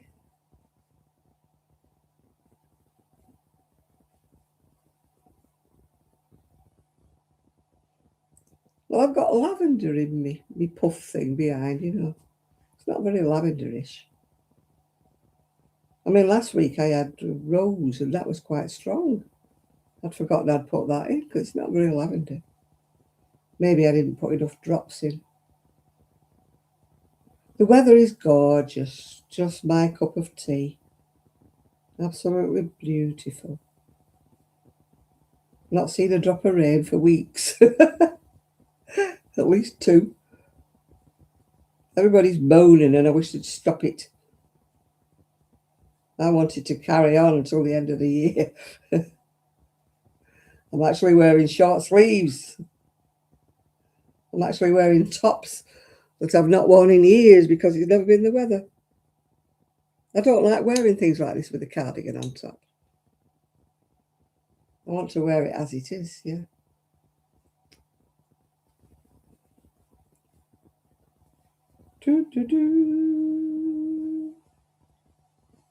It's going to be stripy, this, isn't it? Look. Never mind. Let's hope somebody wants a stripy cardigan. Hi, Susan.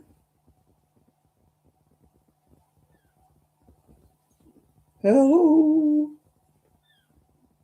Hello, hello. It's good to be back. Oh, no, don't pray for rain. Please, no, let me have a bit of... I'm having a bit of relief from the chronic pain. I'm still in pain. but it's a holiday to me. The amount of pain I'm in at the minute, it's a holiday. Really good. So I like being warm. But yeah, my other friend who suffers similar with me, she goes, this weather's making me worse. I'm like, no, I'm lapping it up. I'm loving it. Yeah, the wildfires are a bit of a problem, aren't they? We've got them over here as well. Thankfully, nowhere near me, but I know one or two people who I speak to, through the internet, through Facebook and that. They're having to keep their windows closed because of the smoke and all that coming in.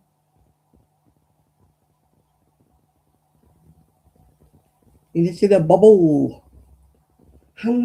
I can crochet bubbles. When I knit bubbles, I don't pull them tight enough and they like dangle down like. Oh, it was a gift actually. I was very, very fortunate to get a gift from one of my subscribers. It's lovely, isn't it? Yeah. Yeah, you've been suffering, haven't you? I think Ruth that comes on here. I don't know whether you're anywhere near Ruth or whether it's a different fire. Do you see they've arrested somebody for arson, haven't they, for setting the moors on fire? Some woman. I mean, how thick is she? What kind of sick person goes and sets the moors on fire? I mean, there's all the wildlife there, and the little rabbits and stuff and everything. All the habitat's gone if they've not been burned to death yet. It's just horrible. Accidental is bad.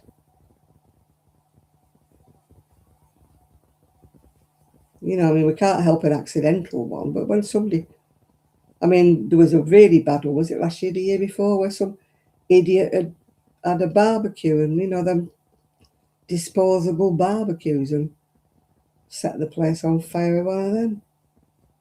It raged for ages. Yeah, they've arrested this woman. People are sick these days, aren't they? Absolutely. Just setting fire to things. I mean, I know there are some people who've got tendencies.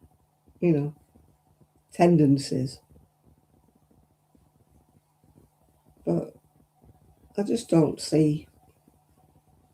No, I suppose that I'm so-called normal. You just don't think of these things, do you? Oh, there's too many sick people in this world, yeah. I mean, maybe there were all the time and we didn't know about them because there wasn't the coverage.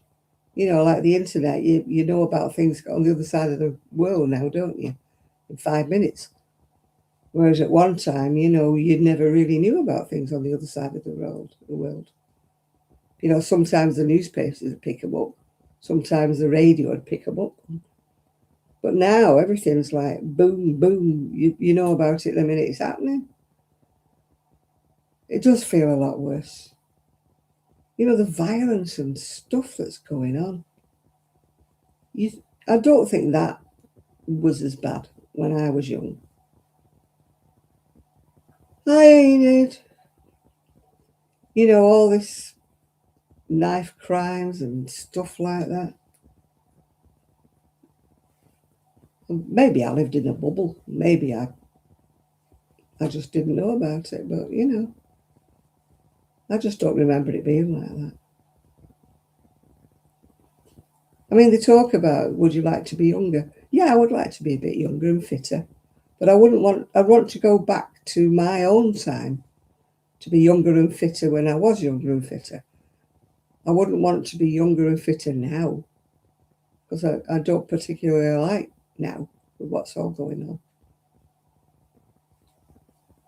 You just can't see an end to it because nobody seems to have a solution. And there's no kind of deterrent, is there, anymore? I don't think there is anyway.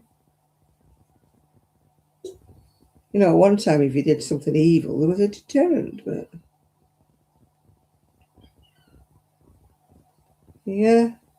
Well, we've got air problems in certain parts of the UK because we've got like fires in the moors and things, yeah.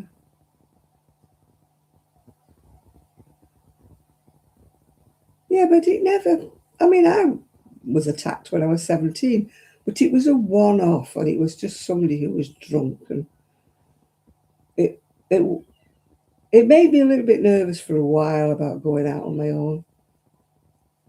But, I mean, kind of, I've got over it now.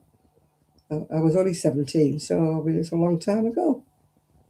But it was like not the norm, if you know what I mean. It was just an isolated incident that happened to me. It wasn't happening to other people. It wasn't something that was normal. It was kind of a one-off.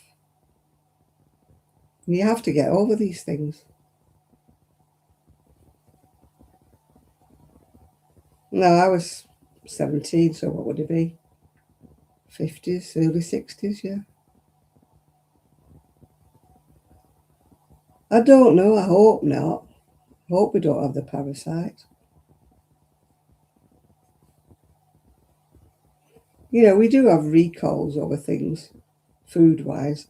You know, if you bought any of this, that, and the other, don't eat it, take it back. But I don't think we've got that. Anybody know if we've got that parasite? What's it from? Lettuce or something, isn't it?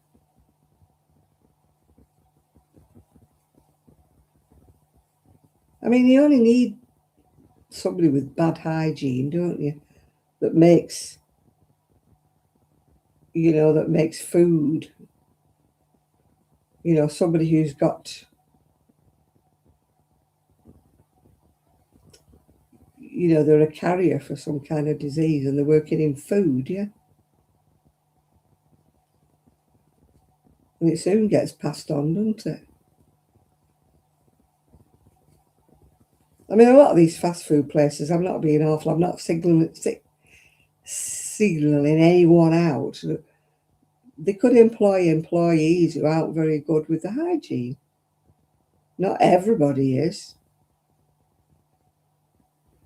You know, washing their hands when they've been handling raw chicken and stuff like that. Yeah, and if you haven't washed the lettuce properly, I mean, we've all got to wash vegetables, haven't we? Because they've been in the soil. You wouldn't eat a lettuce that you hadn't washed, would you? But then again, if somebody's handling it and they're a carrier,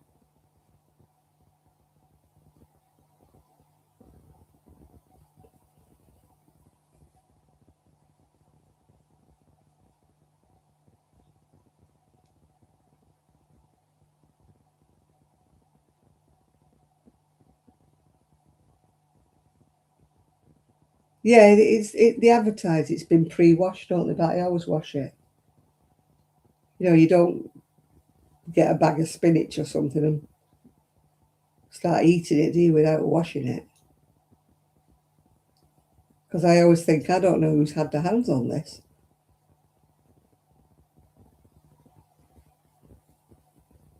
Because people can be clean and be hygienic, but if they're a carrier, they can still pass it on, can't they?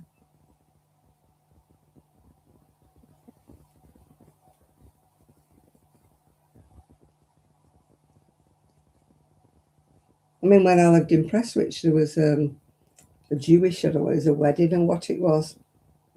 And one person died and so the others were really ill. And it was from bean sprouts, that hadn't been treated properly, yeah. England are winning. Why, what are they playing now? I thought they were out of it.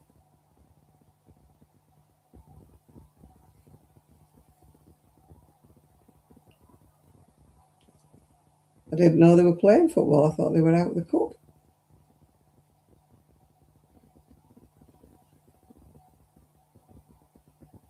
Anything is suspect.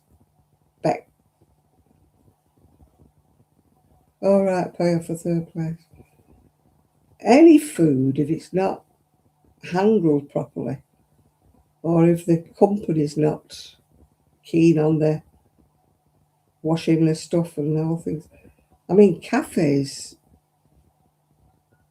you know, if they're not hot on the cleaning and stuff.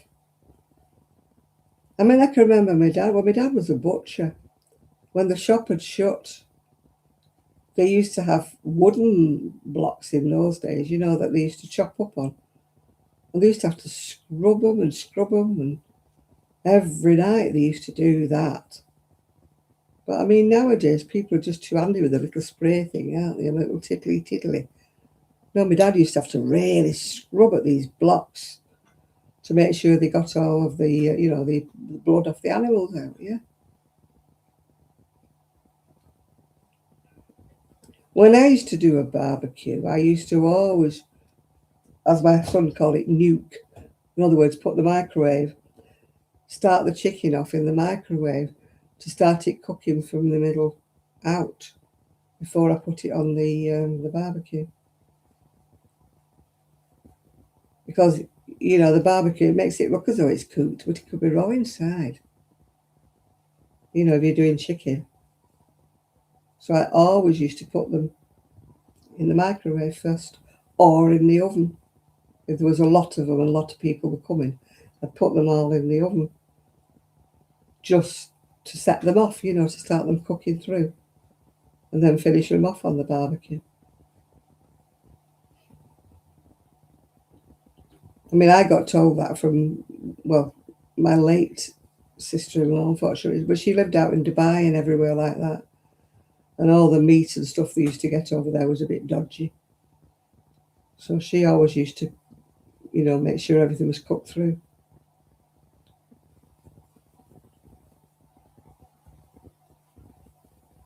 Because it's a hot country and, you know. I mean, it's changed now. I'm talking. God, I mean, poor lass, she's been dead about 30 years. Yeah. Things weren't the same. Dubai wasn't the same as it is now. It's come on leaps and bounds in the last 30 years, yeah.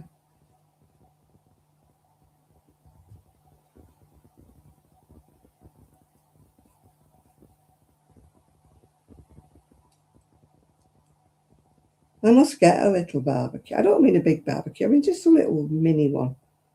Just to cook, you know, maybe a couple of pieces of chicken. I don't want one of these big posh things. I mean just a little, not quite a disposable one, but you know what I mean? Little round one. They're quite cheap really. I'll get one when I get a flush again. I love barbecue chicken.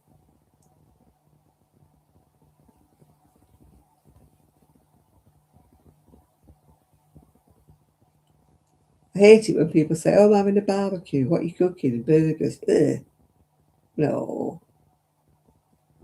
If you got to cook a barbecue, cook something decent, not a burger. You know, get some proper meat.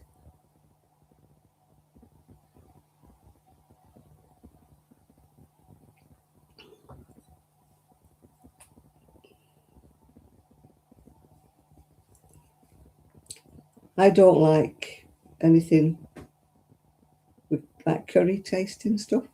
I love Jamaican, you know, and Caribbean jerk and things like that, but I do not like curry. Except I like, you know, the green Thai curry. It's a different taste completely. But I like Jamaican jerk, yeah. And I've even eaten the curry goat. I wasn't keen on eating goat, but it was what was on offer where I was going, and that was the the menu was curry goat, so I did eat it.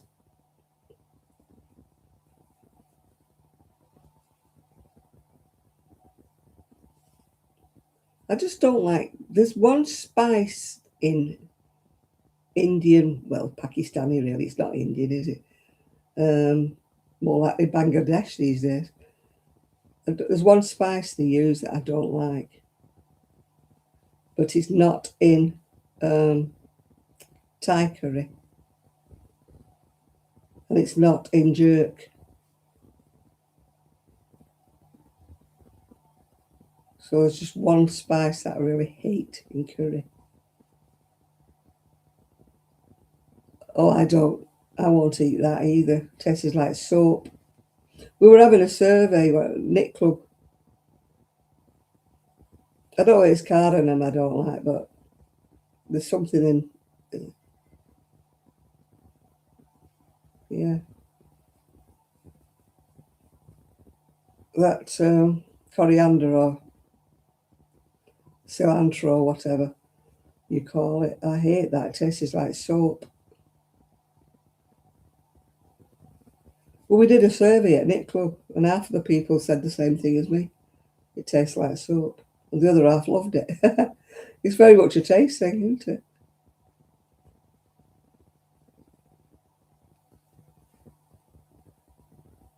I'm not a lover of a lot of herbs. No, I don't like it at all. I'm not a herb person. I don't mind certain spices, but I just don't like the herbs.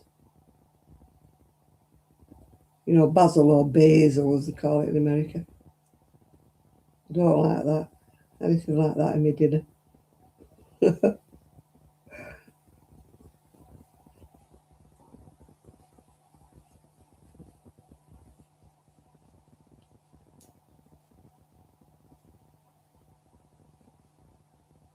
Yeah, they were split down the middle of the Knit Club. Absolutely straight down the middle.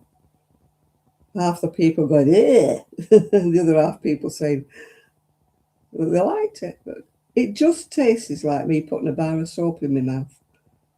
It's really, that's what it tastes like to me. I don't mind a bit of rosemary on naan. I used to like the fresh rosemary, yeah. Cilantro is coriander. We call it coriander. Mind you, when I was little, spring onions, we used to call them scally onions. Why they were called scally onions, I don't know. Yeah, cilantro's coriander.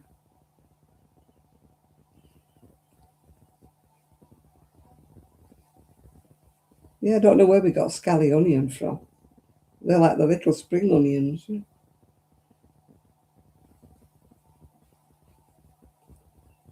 I love the taste of spring onions, but oh my goodness me.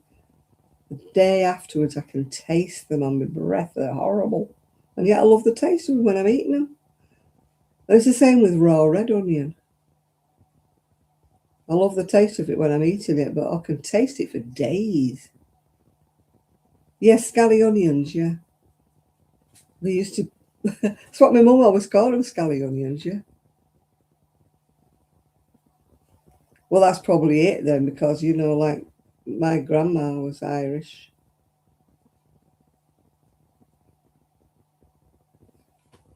On my dad's side. She was Irish, married to a Scot. So we're quite multicultural.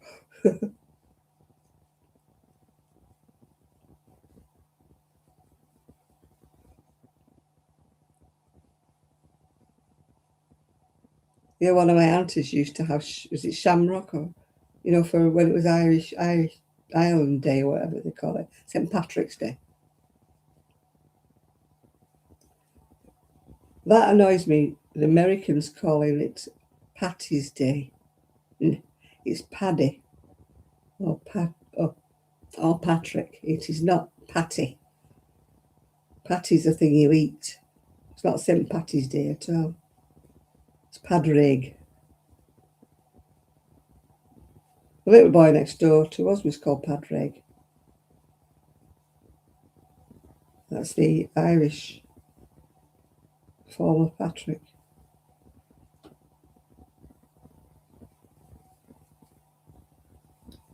It's like the lad across the road. They called him Seamus. And yet he was actually christened James. But the Irish call anybody that's called James, they call him Seamus. Shay, yeah. They have some very funny traditions. One of my friends was Irish. She was really, really funny. She used to go back home to Ireland for like the weekend, and then she'd come back, and then she'd go, blah, blah, blah, blah. You've been home again, haven't you, to Ireland? She said, why? I said, because you're talking so fast. I know you talk fast, Glinda, but blooming heck, you get an Irish girl that can talk.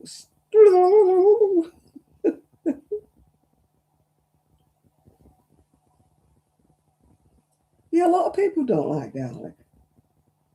I don't like a lot of garlic. I just like a hint of garlic in my food.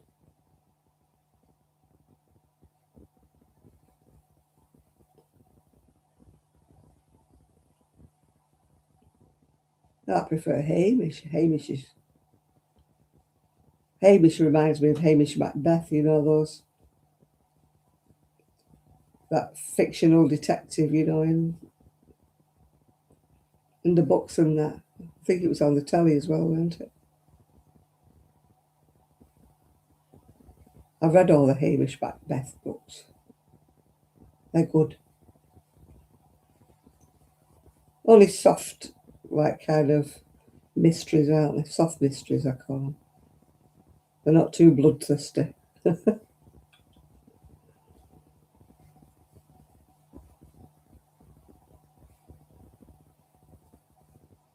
Yeah, I don't know why they call him Dick. Yeah, for Richard, yeah. Dickie, yeah, as well.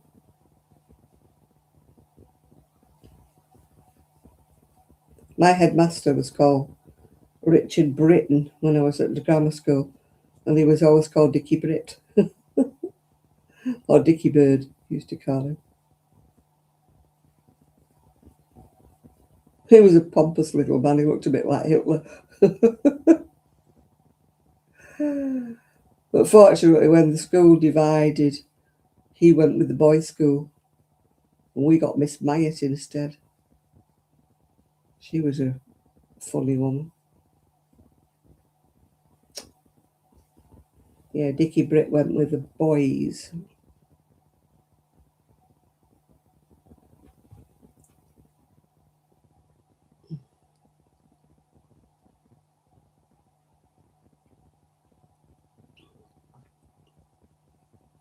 My mum's brothers were all christened the shortened form. I mean, my dad was called John, and everybody used to call him Jack, which we never did. But like my mum's brothers were all called like Fred, Jack. They weren't called the big name that, you know, they weren't Frederick. You know, things like that. Wilf. He wasn't Wilfred, he was Wilf. Because everybody used to give him the, you know, the full title. He used to say, "Is it Frederick?" And you know, he's not Frederick. He's Fred.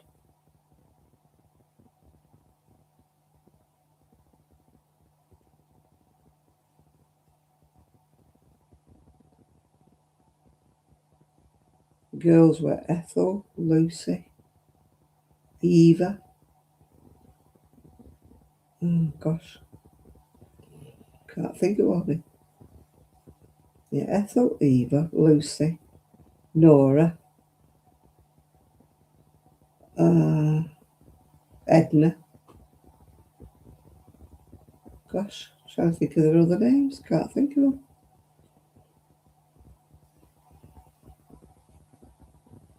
The lads were Alan, Jack, Roy, Ulf, Fred. Gosh, can't think. I remember arguing with my brother when my dad died. He said he went to get the death certificate. I said, don't forget he's John Edward. And my brother said, he hasn't got a middle name. I said, he has. It's John Edward. And when he came back, he said to me, you were right. He said, how did you know my dad was John Edward? I said, because he was born after his brother had died. And his little brother was called Edward. So he was the next one along, and they called him John Edward after his brother.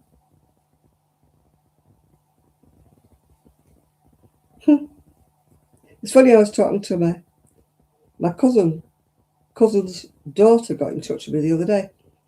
And she said she remembered me, from... Anyway, she said to me today, she said, do you have any photographs? Like, no. Because her dad passed away. He got a brain tumour. Very sad, my cousin. And she said, do you have any photographs? I said, I don't have any photographs of your dad. I said, but I have photographs of Grandad and Grandma. Because I did a Butterworth family Facebook page. It was a private one for my mum's side of the family. And I was going to do one for my dad's side of the family, but there's hardly anybody left. I've only got a very few cousins. Anyway, she said to me, oh, have you got a load of photos? And I said, well, yeah, I've got loads of photos. So I might have to do a booklet one. In this loads of free time I've got, yeah. Because I've got a stack full of photos from my dad's side of the family. Not many from my mum's, but loads from my dad's side of the family. So there might be photographs of my grand. There's no photographs of my dad, I do know that. Because he was my cousin and younger than me. Yeah, it was sad, actually. He'd been up on holiday abroad with his... because his marriage had broken up. With his friends, and he come back, and he wasn't walking in a straight line, and his brother had gone to pick him up from the airport, and he thought, it's a bit strange, he's odd, looks like he's walking funny. And then he started talking to him, and half of the time he was making sense, and the other half of the time it was like gobbledygook. So they took him home because he was living with his mum, and they took him to hospital, and because they thought he'd had a stroke or something, and it was a brain tumour, and he didn't live long after that. So she was a little girl, when she lost her dad. So she just got in touch with me. But I know I don't have many photos of her dad.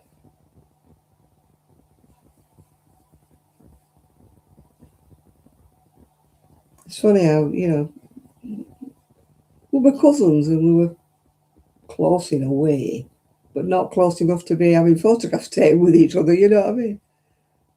Cameras were rare when I was a kid. Nobody really had one. And then there were black and white pictures, weren't they? You had to take them to the chemist to get them developed. We've got photographs of like my grandma and granddad and that, and weddings and things, but yeah, not many photographs of me when I was little. Just didn't have a camera. I'm the same with my son. I haven't got that many photographs of him as a baby because nowadays people have got cameras and they click, click, click, click, click, can't they? I'll be taking photographs tomorrow. Not of my neighbours. I'll be taking photographs of the dog. The dogs.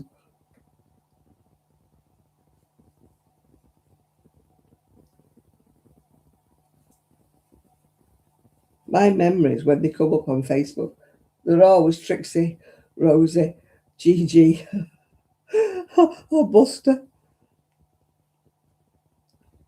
I obviously didn't take many pictures of people. I took loads and loads of pictures of the dogs.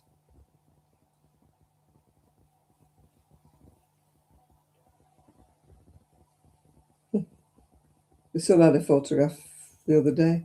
Trixie with porridge all around her mouth. Don't know what she was doing eating porridge, but apparently she was.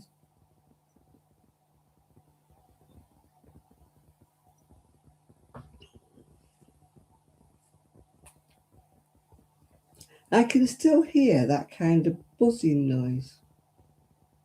One of my neighbours has got air conditioning. Not that many people over here do have it. It's not a common thing. America, everybody's got aircon. But over here, they have it in shops. But not many people have it in private houses. We don't need it most of the time.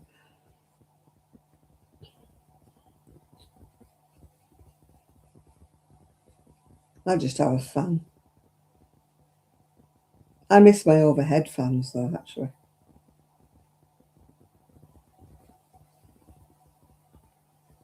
But the ceilings here are a bit low. If I had a fan, they'd probably decapitate somebody that was tall.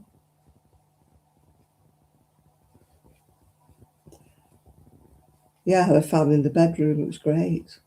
Used to put it on low so it was just spinning round.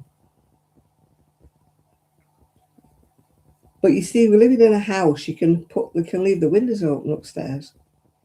But living in a bungalow, it's a bit more dodgy. I don't like my windows open outwards, like on a swing like that. If they opened at the top, I'd risk it because they're narrower. But these open wide from the bottom. I don't fancy anybody crawling in next to me.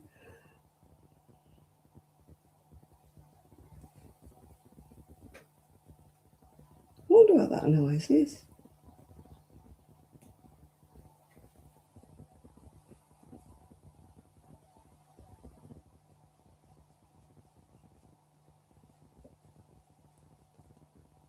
I must set the alarm tomorrow. Mandy, I'll be up before. They're not coming till about 12. I'll be up before then.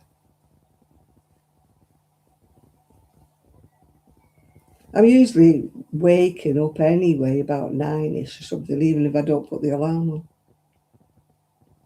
It's the one day I don't set the alarm, usually.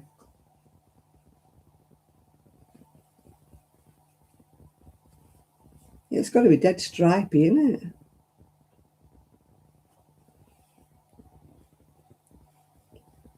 It's another one without the pattern. I've tried to do this one a bit bigger. Oh, well, I love chihuahuas, I do. I've not seen these two. I think they're long-haired ones.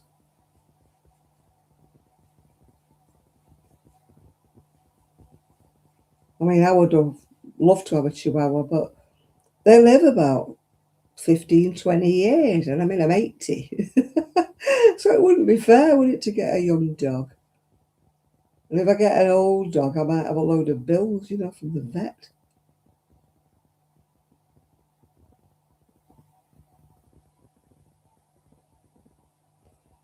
You live in Wisconsin. Where is it that's always smoggy in America? One place is noted, isn't it, for its bad air all the time. I'm not talking about fires and that.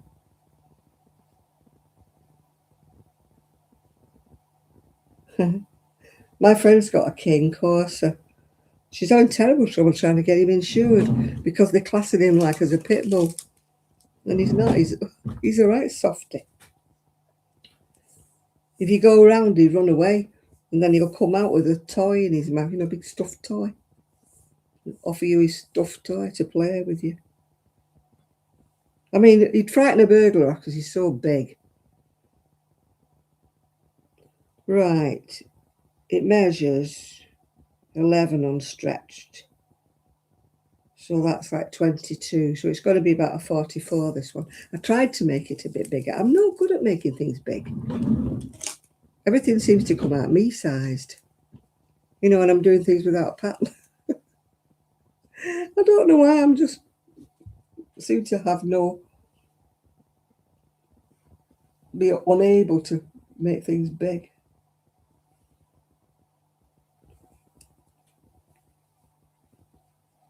I like Rottweilers. I never did. I used to be scared of them until Larry got one. Well, I got two. Oh, they're lovely dogs.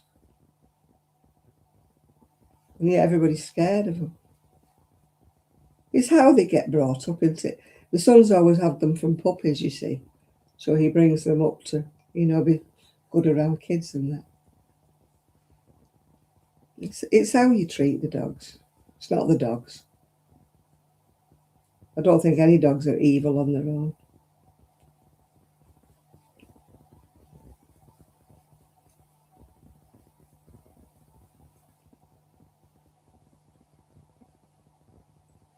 My son only had one dog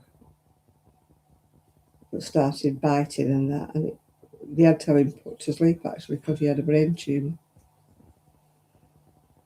That's what altered his personality. Dylan, he was called.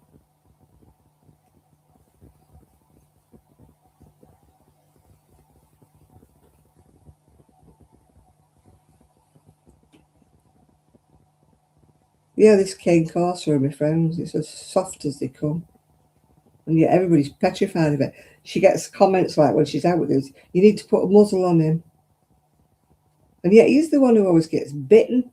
And he gets bitten by the little dogs because he's so much of a coward he won't go and bite them back.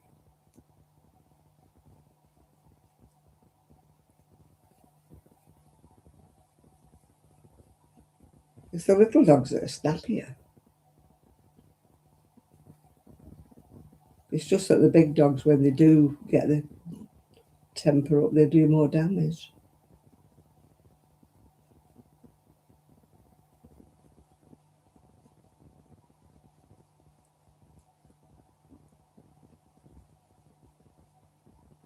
I mean, there was a lad when I lived in Prestwich, he had a white, oh, they're like a bull terrier. They're like, you know, the ones that have a funny nose. And he was literally training it to be nasty, if you know what I mean. I used to think sorry for the dog. He was making it aggressive. Only a 17-year-old he was. And everybody was saying to him, don't do that with it. You know, it's not a fighter. Don't do it with that.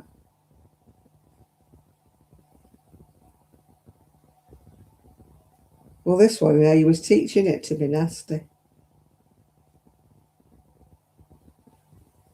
He thought it was funny, you know.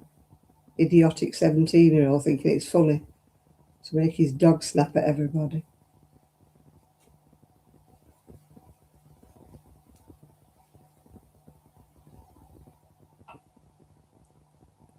Yeah, one of the only dogs that's bit me, funny enough, was not a husky, what do they call them? They're like a husky, but that might be a Malamute. But he kept escaping and they were at work. And everybody was scared of him, and I used to have to go and put him back in the back garden. And he didn't want to go back in the back garden, so he's the only dog that's bit me. Well, he must have bit me, but that was by accident. We both went for the ball at the same time. He just chomped on the ball and got me instead. So I can't really say Buster bit me. It was an accidental bite.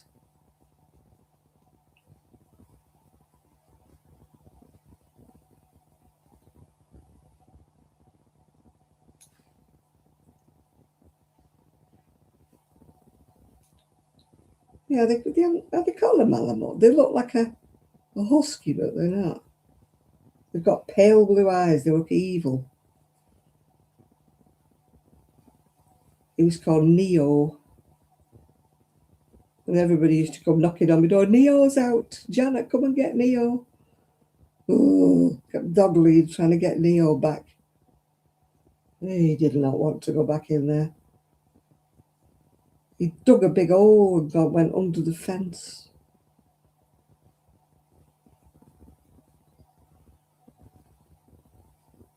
I took him in my house one time because I couldn't get hold of the owners, and he was a little monkey.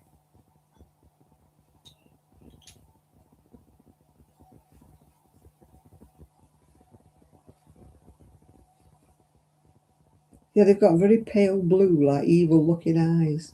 Ugh, creepy they are. Akita, that's the one. An Akita. That's what he was.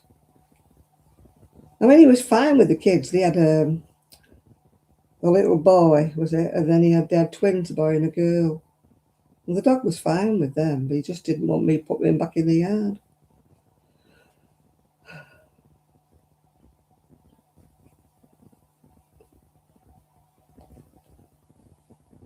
Yeah, I mean, he was a beautiful dog apart from his eyes. I just didn't like these.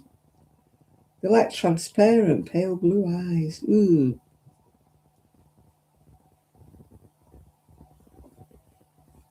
Then there was another little dog at the top called Fudge. And he was a Stafford Bull Terrier. And he used to practically clear the street because everybody was scared of him. And they used to come for me. Fudge is out, Janet. Fudge is out. Can you go and get him? I was like the flipping dog whisperer on that street. I said, there's nothing wrong with him. They said, Fudge, come here, love. But he looked like a thug. He really looked like a thug, did Fudge. I used to have to go and take him home. The trouble was their garden didn't have proper fencing. So if they weren't in, I was stuck with Fudge until they came back. Buster used to get really upset because they had to shut Buster in the dining room because, I mean, he wouldn't have gone for anybody, but they would have gone for him. Because the Akita hated Buster with a passion. Arr. If it saw him in the window. Arr.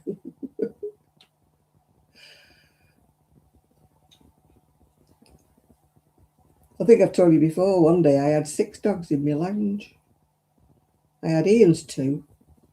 I had Buster, I had Gigi, and then the 2 from next door came in. They came through the hedge and came into the, and they were all there. 6 of them in my lounge. My lounge wasn't that big. 2 Rottweilers. Boxer Cross, that was mine. A Chihuahua, who was bossing a lot of them. And then I had a Spaniel and, what was the other one? Shih Tzu, I think. All 6 of them in the lounge. But they didn't fight.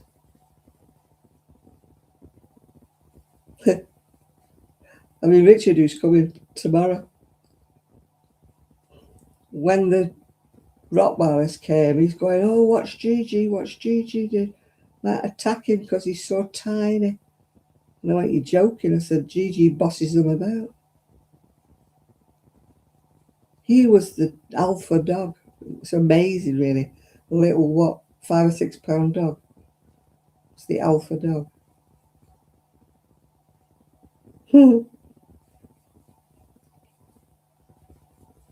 He was fearless, that one. My friend bought him a bandana and it said security on it because he used to be up at the window doing all this business.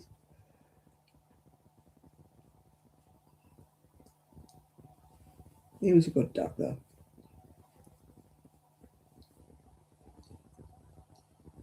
Tell you what I'm watching on YouTube. There's this bloke. He's got this massive big swimming pool. One of those that you put up. It's not in the ground, and it's for dogs. And these dogs go swimming. It's in the UK. You must have to pay so much for to go for a swim session. And these dogs, go leaping in. He had one in the other day, and it was a blind dog, but it was managing to swim in that.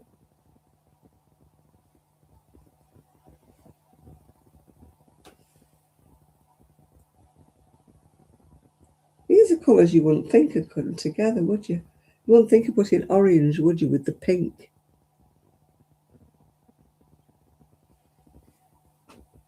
Strange colours.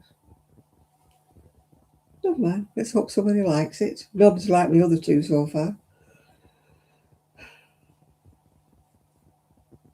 That woman's still brumming messaging me about that other top.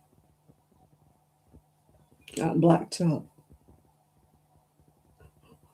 One of my subscribers put on, she said, no, I wouldn't reduce it. She said, she said, when somebody asked her to do that, she said, no, I'm keeping it till Christmas. Then if it hasn't sold, I'll give it to a friend.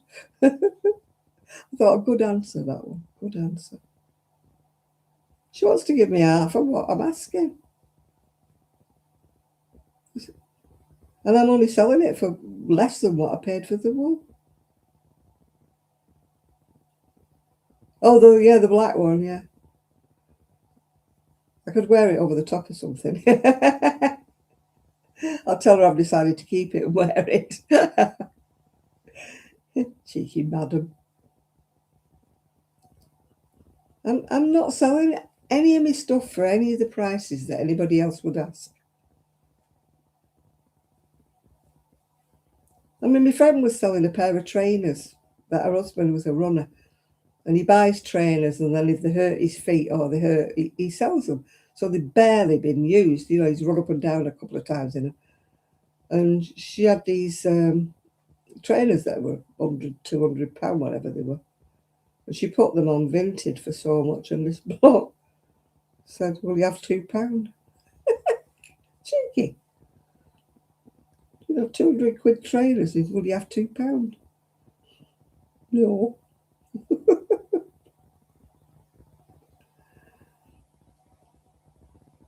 If she wants it that much, she can blooming well bid for it. I'm not asking a fortune for anything. I mean, that Hexy cardigan I'm asking, 35 plus postage. The local shop's selling them for £110.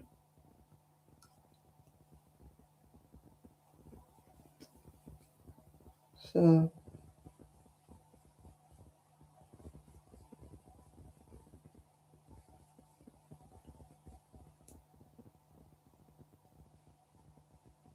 I know people, it tickles me, other people put things and sell things and they're like gone, you know.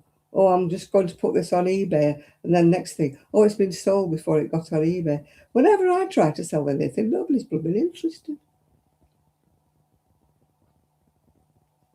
The only time I sold anything, yeah, I'm still awake, yeah. The only time I ever sold anything was through Etsy when I could sell to America.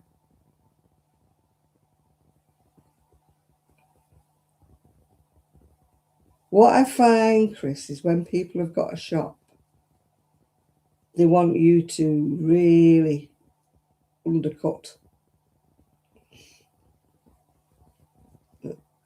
They take one shop I asked, I've got an itchy nose. They wanted 25% off me for selling it. And then she told me all my stuff were too dear. And she was selling like flimsy Indian cotton dresses for 80 quid.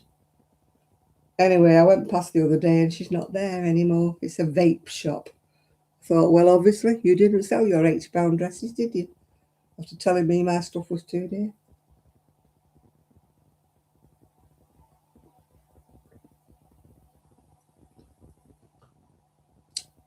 Yeah, I did ask her when I came.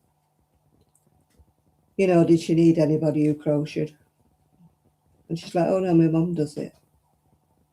So let her mum do it then.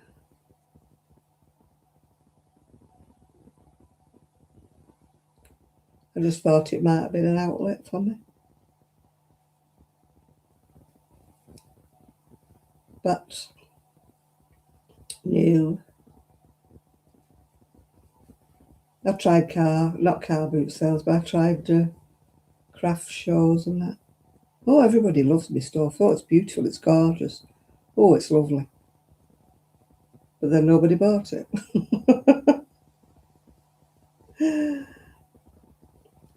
I always get the same thing. Oh, I bet you'd make hundreds if you could sell these things. And I'm like, no, I don't watch football, Kimberly. I had enough of that when I was married. I've got a little fly. It's only the size of a fruit fly.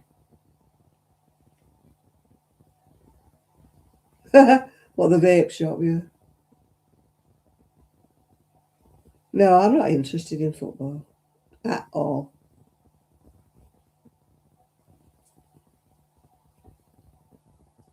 I don't even know who. I know who several of the bigger players are, but most of them have no idea who they are. I'll say to my friend, like, who's that? And she'll say, oh, he's a footballer for so and so. Says, he? Don't know. No idea. I've never really been interested in football. My ex-husband used to watch everything. It drove me mad.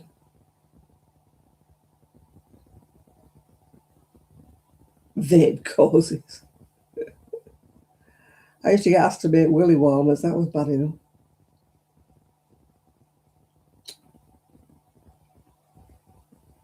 All I get asked for is, do you do throws for a queen size, king size, extra king size bed? Like, no.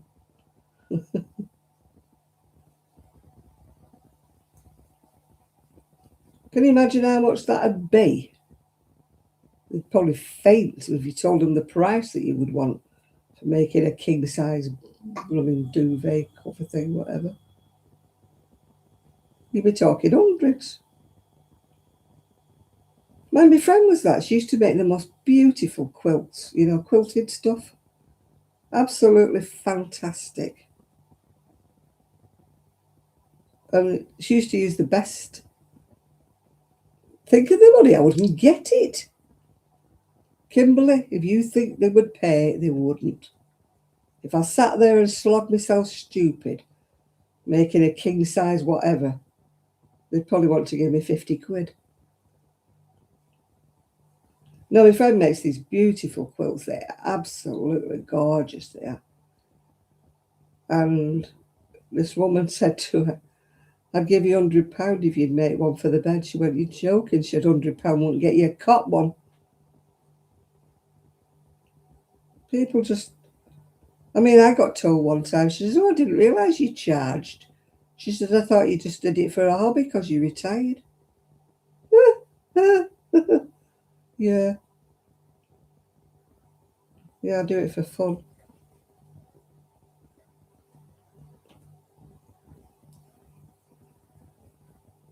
I thought, I just like, you know, wrecking my fingers, sitting here for hour after hour after hour, not to get paid. I mean, how much would you charge for a king-size crochet throw, Kimberly, if you were to make one? How much would you charge? Because you wouldn't get it, I tell you.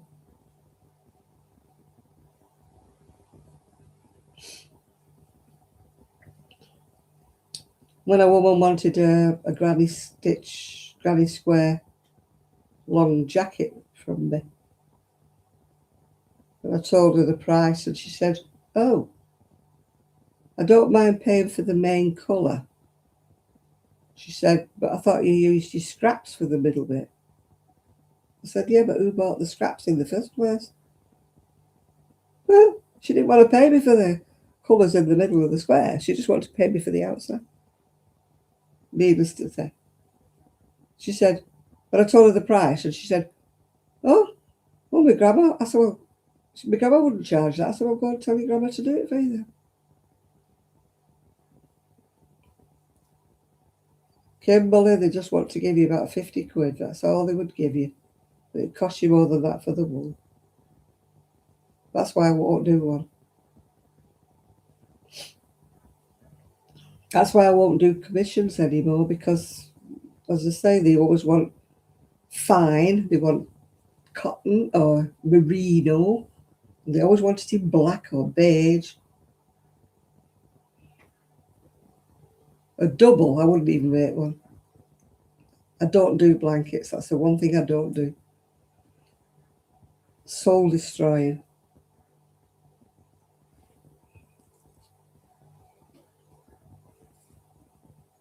I have never even made one for myself. I made a throw. I've got massive throw in pink, which I hate. 166 squares. It's on the back of my sofa.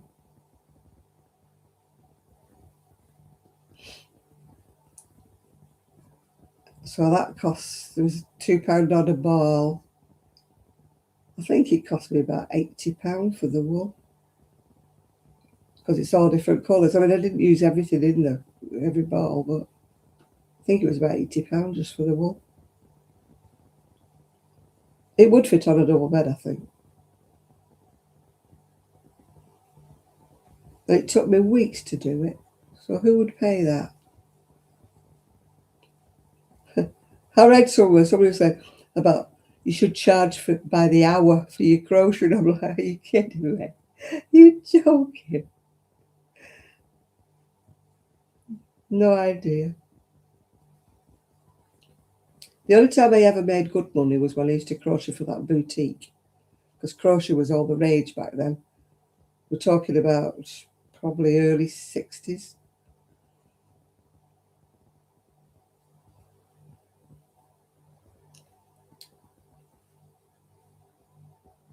That's the only time I ever made any money at it.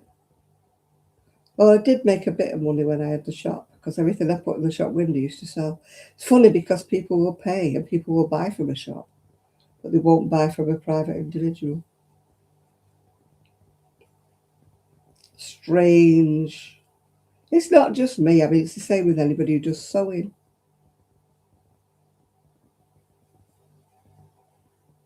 You know, I had a friend who used to do alterations, and she said, oh, God, they didn't want to pay.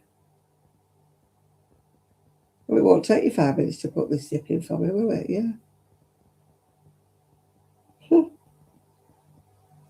Yeah, they didn't want to pay her.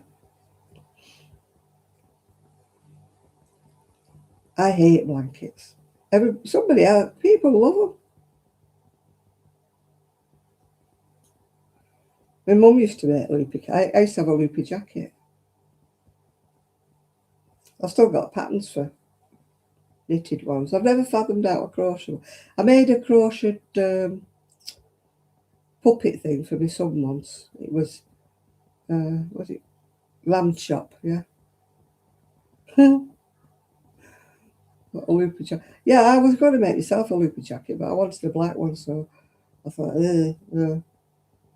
So I made that fuzzy one instead, which I've never worn. You know, the one with the eyelash yarn. I made that instead. One of the ladies at the knit club said, oh, I want one of them. She said, but I want it to be down to my knees and over my fingers. I said, no, I'm not making any one of them. Why do people always want big, floppy, baggy things? Oversized.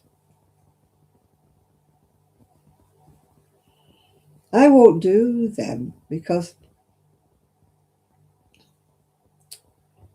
you know, I could crochet on a big hook and crochet big things like that, but when they washed them, they'd be down wearing them around their ankles.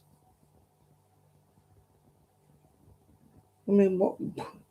Oh, I don't want anybody coming back saying, oh, it's all stretched. Yeah, anything stretches if you do it too loose. Mine don't move because I always crochet firm. I can guarantee none of mine droop.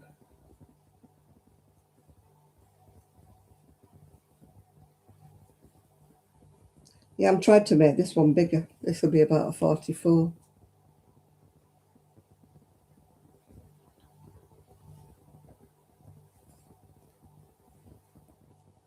Yeah, I've still got some of that black eyelash left somewhere.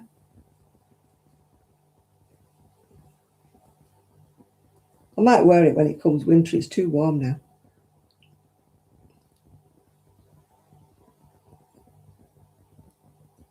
What I'm after making for myself next is the Frida Kahlo jacket.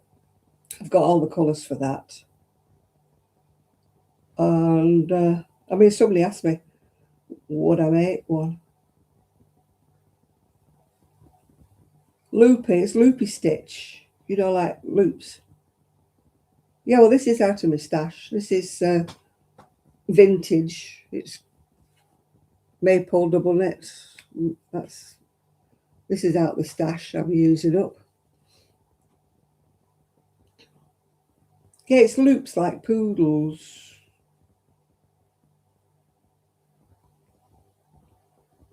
My mum used to make baby hats. We used to sell loads and loads of baby hats with a loopy stitch. I had one time, a loopy bonnet, made in chunky. You know, it was the fashion. The only thing I'm sorry for is I stopped wearing and got rid of my black fur bonnets. I used to love that fur bonnet, and now a vintage fur bonnet, the proper ones, are absolute bomb. They were lined in. I mean, now you get this. They're just knitted with a bit of furry stuff out front now. I wanted the proper fur bonnets. They're about 200 quid now in the vintage ones. I got rid of mine. It was a black one. It was lovely. It had big fur pom-poms on. I've looked everywhere for them, but all you get is this cheap crap from China, you know. Did I tell you I got asked to do a 30-minute video for AliExpress? I said, no, thank you. 30-minute video? No, thank you.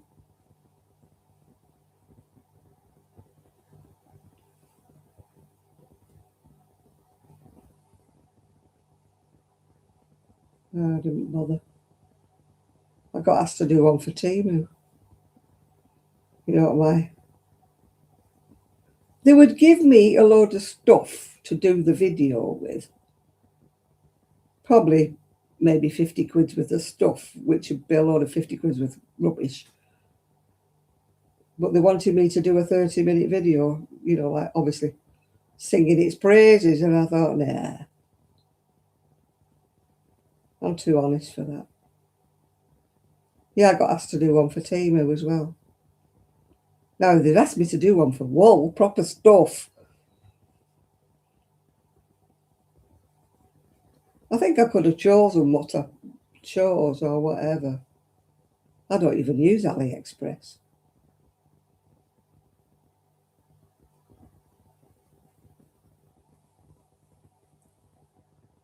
I mean, Amora did a video with all the stuff. She bought a load of wool from Temu.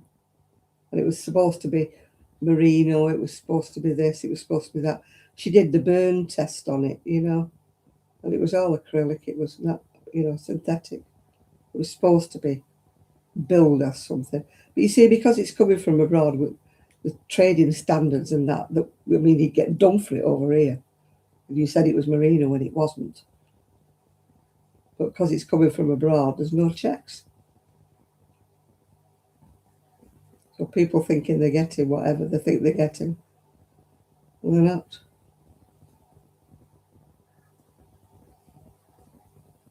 What worries me was a lot of things is, I mean, a lot of things that are made of plastic and that, they've got chemicals in them that are banned over here.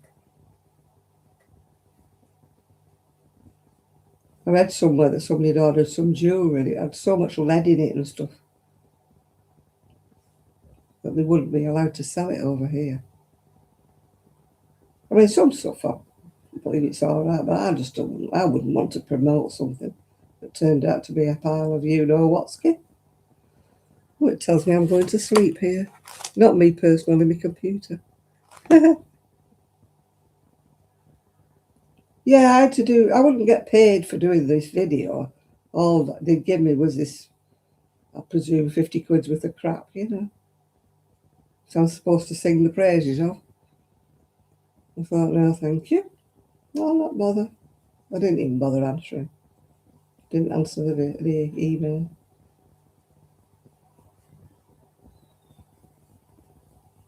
Now, if they asked me to do, you know, Hobie or Ice Yarn or something, sent me a load over, I'd do one of them. I'm not being associated with something I wouldn't buy. I mean, the sort of people get sponsored, don't they, by like wild deodorant and makeup and things like that. Now, yeah. Now you're talking.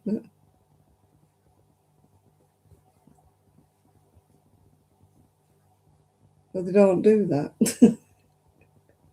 Would you review this new wool? Yeah. I'll make something with it. Yeah, give it me. No, don't get that.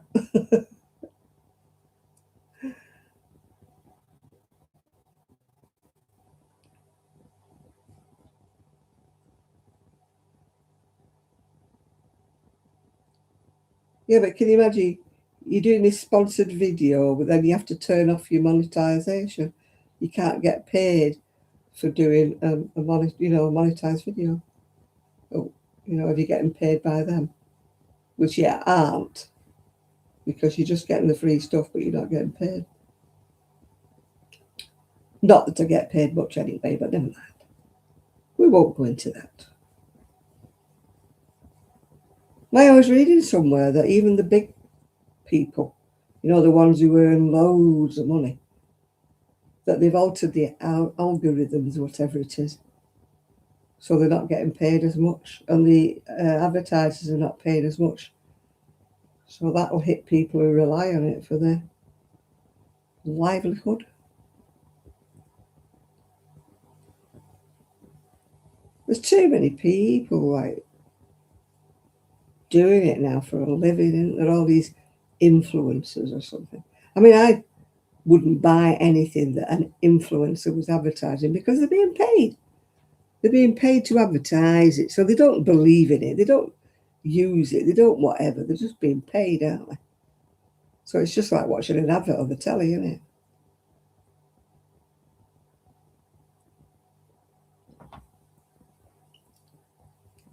This makeup is wonderful, and then the next week they promoted as something different makeup. What happened to the one you were doing last week? Right, I'm not using that anymore because I'm not being paid.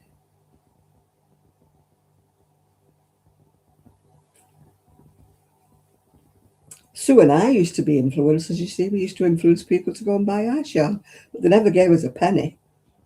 Eyeshadow never sent us anything. Oh, for those of you who know Sue, it's her birthday today.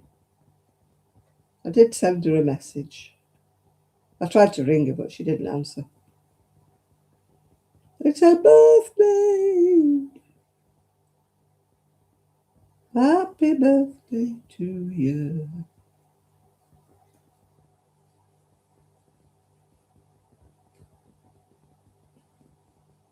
Yep. She's much younger than me, of course. I think she's 65 today.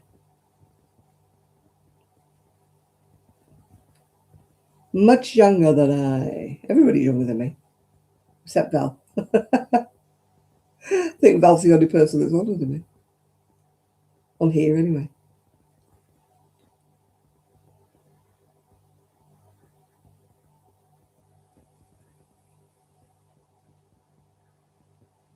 I'm hungry, and I shouldn't be hungry at this time of night. It's bad for me eating at this time of night and going to bed. Upsets me stomach. I've actually got my leopard skin pants on today. Yeah. Leopard skin trousers.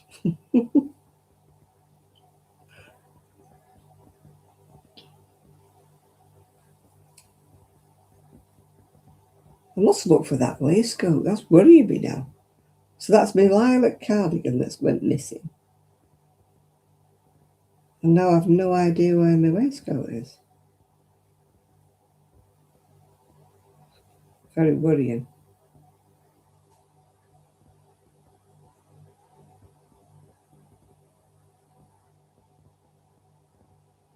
Oh, tater tots. That reminds me of them. Blooming couple who had all them kids that used to go on telly. They used to always be eating tater tots. 25 million. Oh.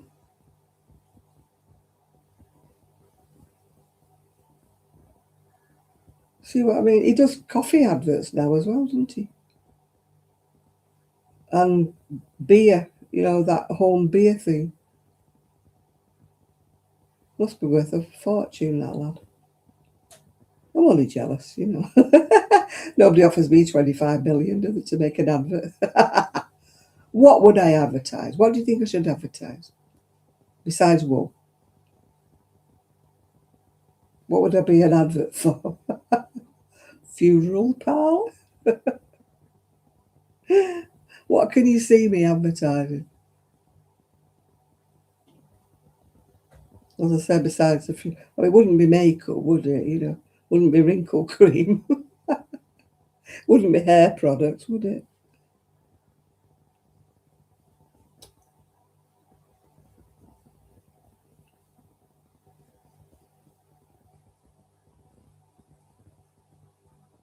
You're off to bed, right? Okay, I shall hopefully get pictures of the doggies that go on Facebook. There won't be pictures of my friends because they won't want to be on, but the doggies might. Well, the doggies don't get a choice, do they? They're going to be on whether they want to or not.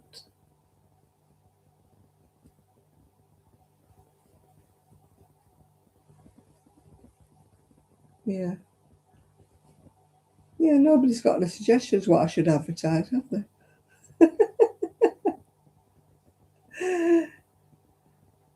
Well, it wouldn't be anything to do with cooking because I'm not that good at it. Vitamins, some kind of drugs, walking sticks, wheelchairs, walking showers. Yeah, that's the sort of thing I could advertise, isn't it?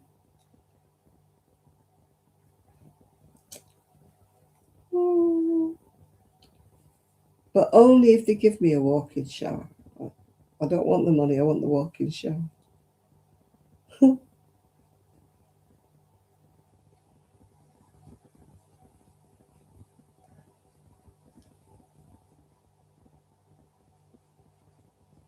Pray that I've won more than £1 on the lottery.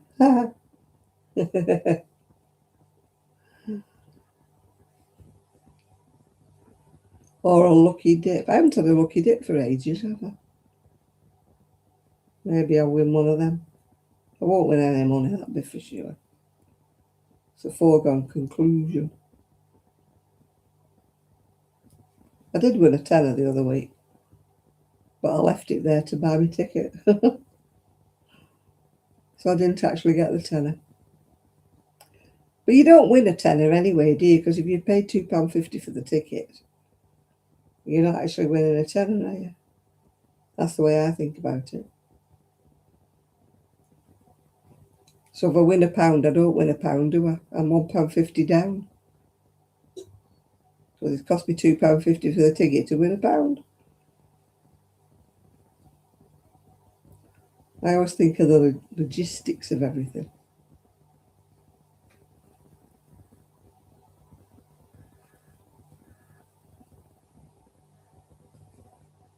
You know, when you win something in a raffle, if you paid £1 for the ticket, and you get some little bar of soap or something that's worth 25p, you haven't really won the raffle, have you? You've donated 75p to them.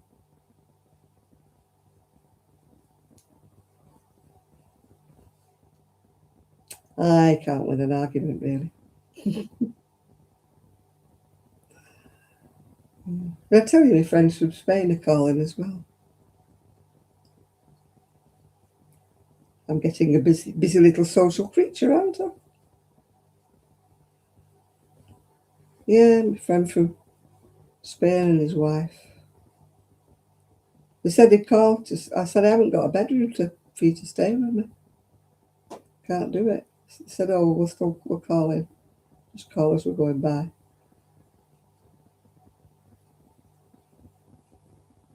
You could see my spare bedroom. I can hardly get in it. I've got the 2 mannequins in there now. The Hoover, knitting machine, sewing machine, doll's house. And it's not a big bedroom. I was thinking, when I put the Hoover in there tonight, I was thinking, my God, Janet, you need to tidy this up. Standing room only. I need a bigger place. I need 3 bedrooms so they can have a bedroom and a craft room.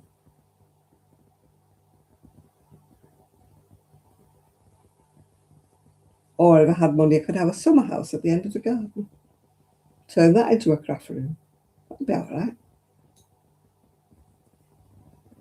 could annoy the neighbours with my knitting machine then. Zip, zip, zip, zip, zip.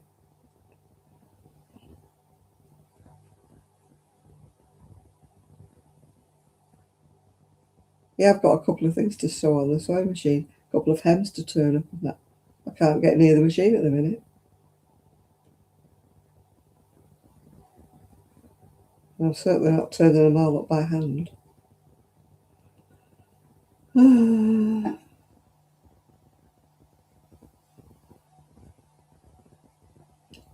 It's 5 to the witching hour, and I managed to stay awake tonight. I'm surprised actually because I was up really early, and I've been doing cleaning and stuff. No, I've not yawned yet. No, done well, haven't I? Done well. Is Eric watching the football?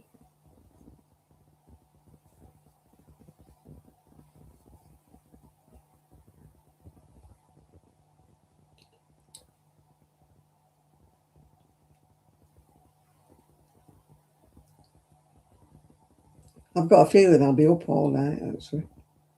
Whenever I've got anywhere to go, like tomorrow, and I'm worried about oversleeping or something, I'm always like that when I get in bed. Wide awake.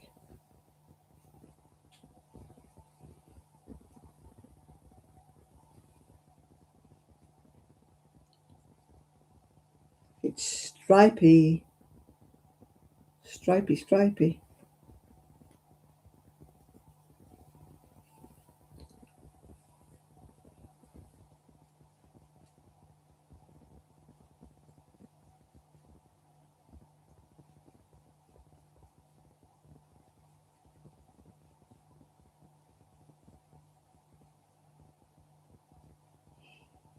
I could try putting something on Vinted if I can choose. Because I can't do that inbox thing. Can't do it with. But they might send me a QR code for the address. Ah, so annoying. Everybody's QR code crackers. I can't do them.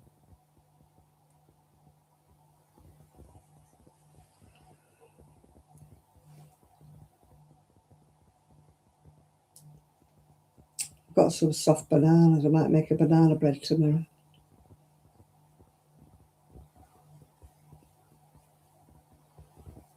Don't like wasting food.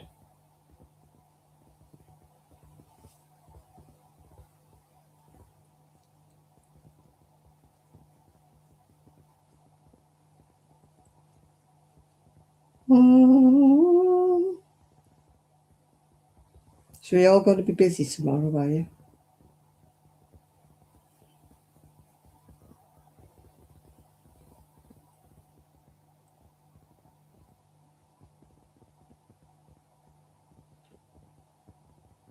Oh, there you are.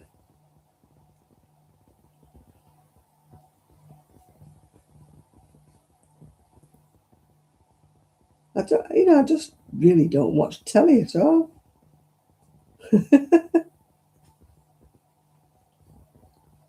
There used to be, when I had Sky Telly, there used to be like a fashion kind of channel where they used to do catwalks, and I used to love watching that.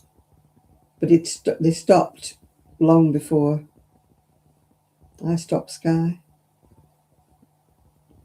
There's just several programs that I miss on Sky. There was a geography channel and a history channel. And I used to watch them more than anything. Then there was a comedy channel. I never watched it. Well, I didn't have the movies. I wouldn't pay for them. But the ordinary Sky One and things like that, there were never anything on I wanted to watch.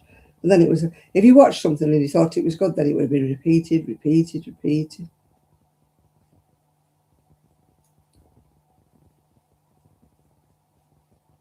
So I can't say I've ever really missed the Sky.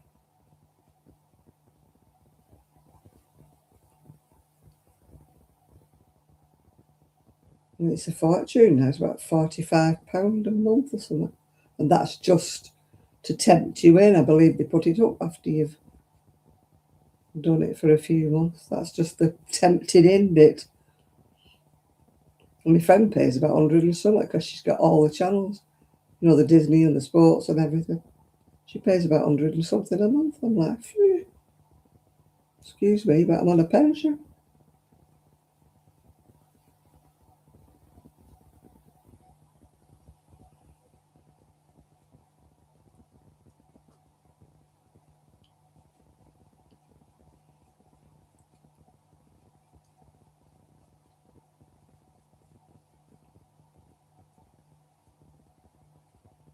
I was watching a vlog on YouTube talking about like ADHD, and he said people say like, "Oh, we didn't have it, you know, when we were younger." And he said, "Well, we wouldn't have noticed, would we?" He says, "Because we were all manic, we were all on sugar highs, we were all cavorting about." But the difference is, you see, like we used to play out, and we used to use all our, you know, zippiness, like running round and running round. So that's probably why nobody noticed. We were all as mad as hatters back then. I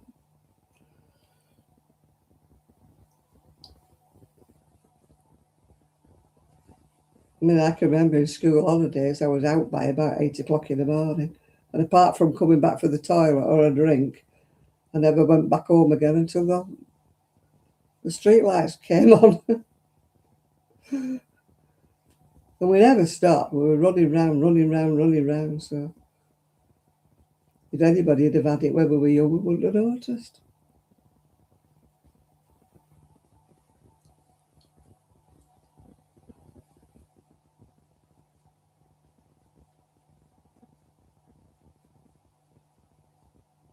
Mm-hmm.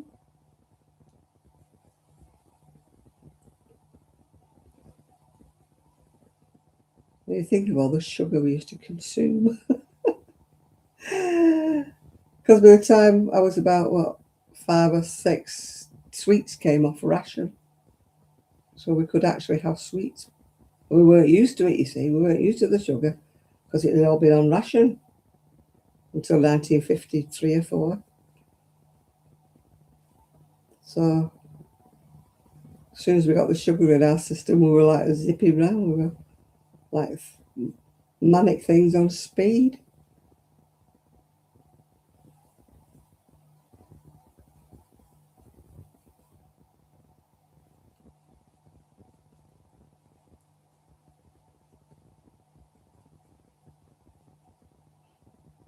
Yeah, I've got other things to make banana bread tomorrow. I've got 3 bananas that are really going brown. I won't eat them when they're like that. I only like green bananas. So I'm not throwing them out. I'll make some banana bread.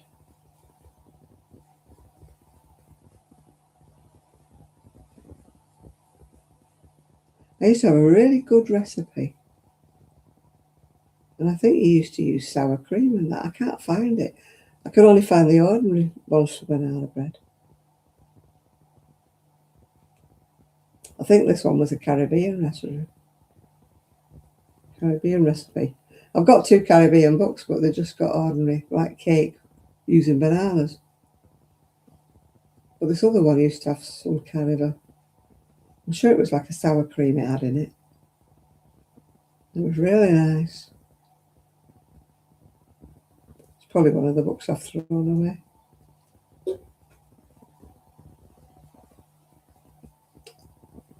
I should start baking again. Make flapjacks and that. The last ones I made, I overcooked them and I wasn't used to this cooker. And they came out like dust. Because I've got the oats, I've got the golden syrup and stuff. But the recipes I keep seeing have all got like sultanas in and nuts in and stuff, and I don't want that. I just want plain flapjacks. But they're good for diabetics because they're slow release.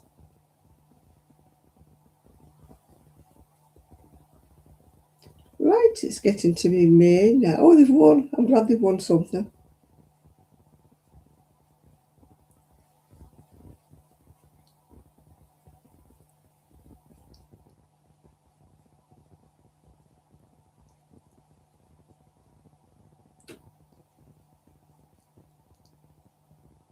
Yep, done that much tonight. But it's a big size. I'm doing a 44, I think it is. Because everybody keeps saying, do something bigger, do it bigger. But I'm not putting pockets in it. Draw the line at the pockets.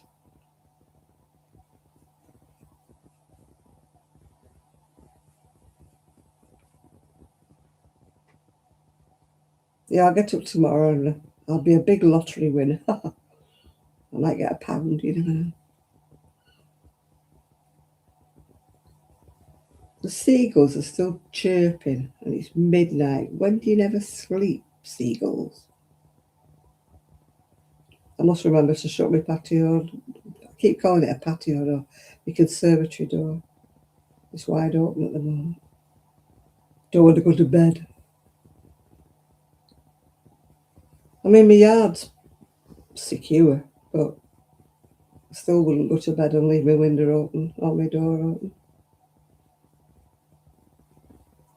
Don't know how many balls I've got of this. I'll have to look. I don't know how many yards is on it. Oh, out my back.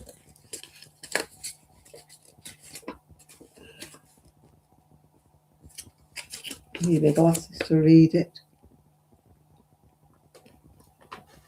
Yeah, I've got to watch my sugar, I know. But I'd rather make a cake though. Yeah, I can wrap it in tin foil and just eat a bit at a time.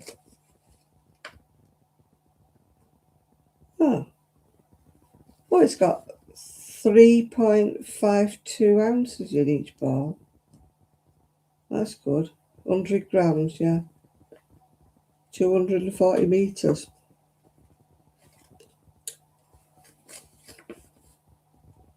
Made in China. It's called Peach Sundae. Peach Sundae. Yeah. Yeah, it's quite a good 100 grams, isn't it? 240 metres, 262 yards.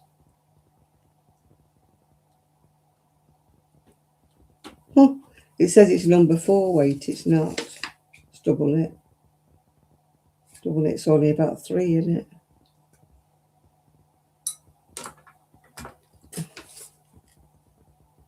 I don't know who made it. It doesn't say. I don't think. Euro Yarns, whoever they might have been. Never heard of them. Euro Yarns. It's made in China. You never think of China making wool, do you? Making yarn. Oh, my finger stuck. Ah. Yep. I'm going to finish this row and then I should make myself a drink, take my pills. Oh, to be young and not to have to rely on all your drugs.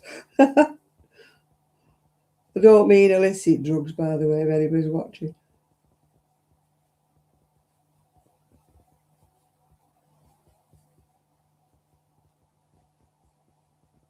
I mean, medication.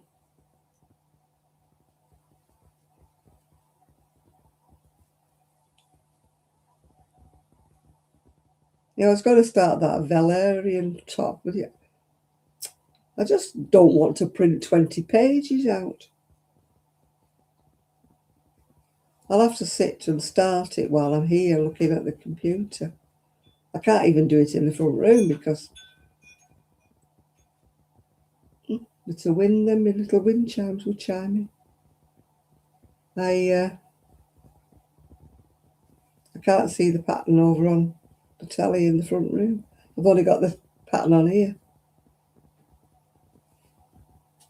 I've not even got it on my phone.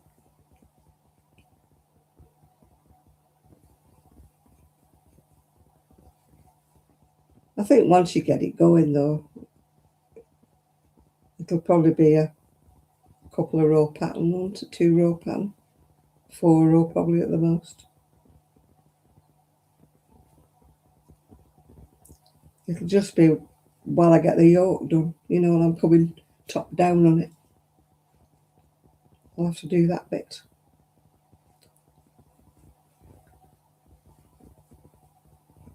Maybe Monday. I'll do it maybe Monday. Because I still can't go to the library until they sort that tram situation out.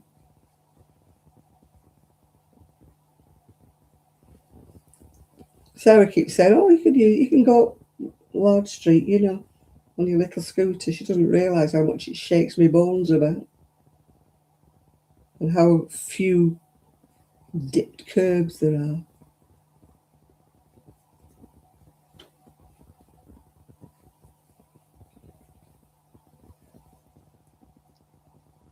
Nearly finished my row. I'm doing this on a 5mm hook because it's quite a close stitch and it won't move, it won't drop.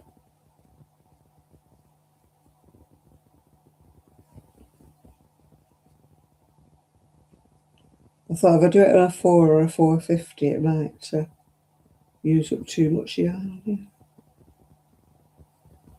It's very stripy, Nathan, very stripy.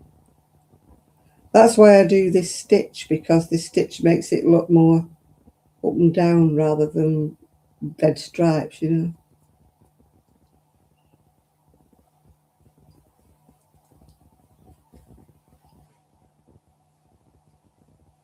I look for a different pattern, you know, a proper pattern. But I don't know why, when it's a randomly one, I always go back to this stitch.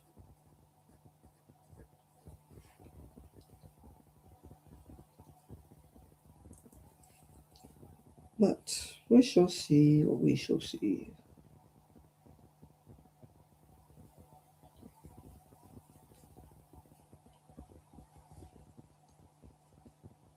Yeah, everything I'm going to make for myself has just got put on hold at the moment.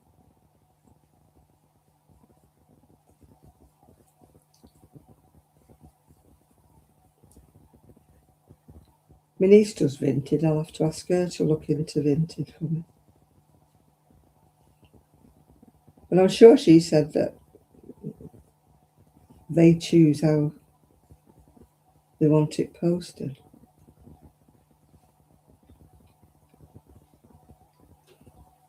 But even if it's Royal Mail, if they do them QR code things, I still can't post it. Oof.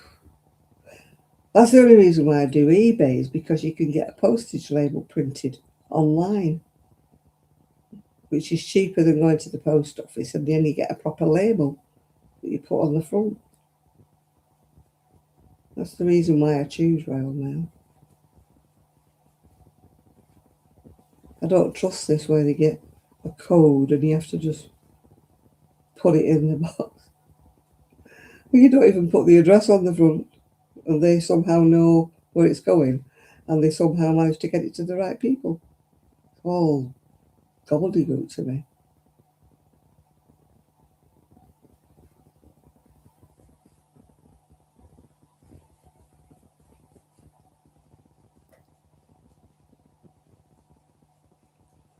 Right, I've finished my row now.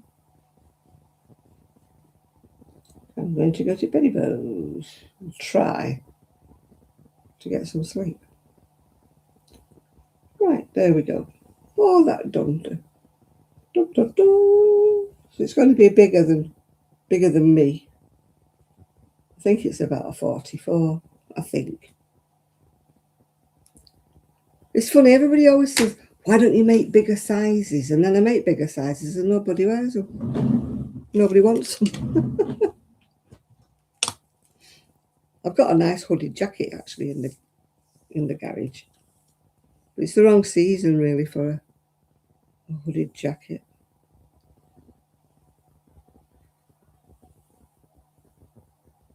Oh, it's going to be a nice big one. It's measuring 24. 24, so it's going to be 48. So it's going to be like about 46 bust, isn't it? Maybe somebody bigger might want it. Never know your luck in a raffle. Oh, I do. My luck in a raffle means no luck at all. Anyway, people, I shall go to Betty Bo's now, and I will put the pictures of the little doggies tomorrow on Facebook. It won't be a video because I don't take videos of people because people don't want to be on, do they? It's like people say to me, why don't you do pictures, videos of Knit Club and that? Because they don't want to be on it. You know, you can't force people to be on things. And you can't put them on if they don't want to be on. You know, you just got to do that. Anyway, I'm going to go now. Going to go. So I'll say night to everybody and thank you for keeping me company. And I didn't fall asleep tonight. Yeah, I'm going to decide what I'm going to wear tomorrow. Probably wear a dress. Yeah, I've got my leopard skin pants on today. Can you see them? My Bet Lynches.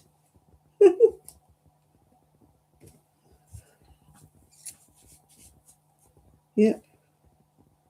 I like this top. I might do it with the long sleeves. But I would have to do the lower neck. I can't do it with the higher neck. And I must look for that waistcoat. That is annoying me. I can't find that waistcoat.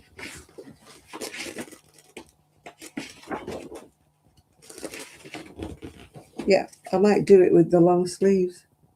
But that neck's strangling, isn't it? I think that's why I did mine lower down. Yeah, I might do that long sleeve one. Be nice, that. Got some nice red, I think. Shiny stuff in the carriage. I don't mean glitter. I mean, you know, like this is slightly shiny. Might do it in red. I'll add it to my list of things for myself when I finish doing things for everything else. Oh, well. Yeah, I'm dying to start that Frida Kahlo for myself, but to sell that would be kind of impossible, I think. It's got so many colours in it, and it was all Aran that cost me £2 on a ball. So that would be, I think, impossible, because you're going to be quite a lot of money. I'd have to ask for it, and I don't think it would. You never know, it might sell. You never know. But it's very unusual, isn't it, that Frida Kahlo one? You never know. Somebody might like it. They're not having mine, though. Right, I'm going to go. So thank you very much for keeping me company. And if you left me messages, I'm going to try and answer some of them. Get round to it. I was supposed to do it today, but I forgot. Yeah. Well, I was busy mopping. Okay. Bye for now. And I shall see you very soon. Bye now.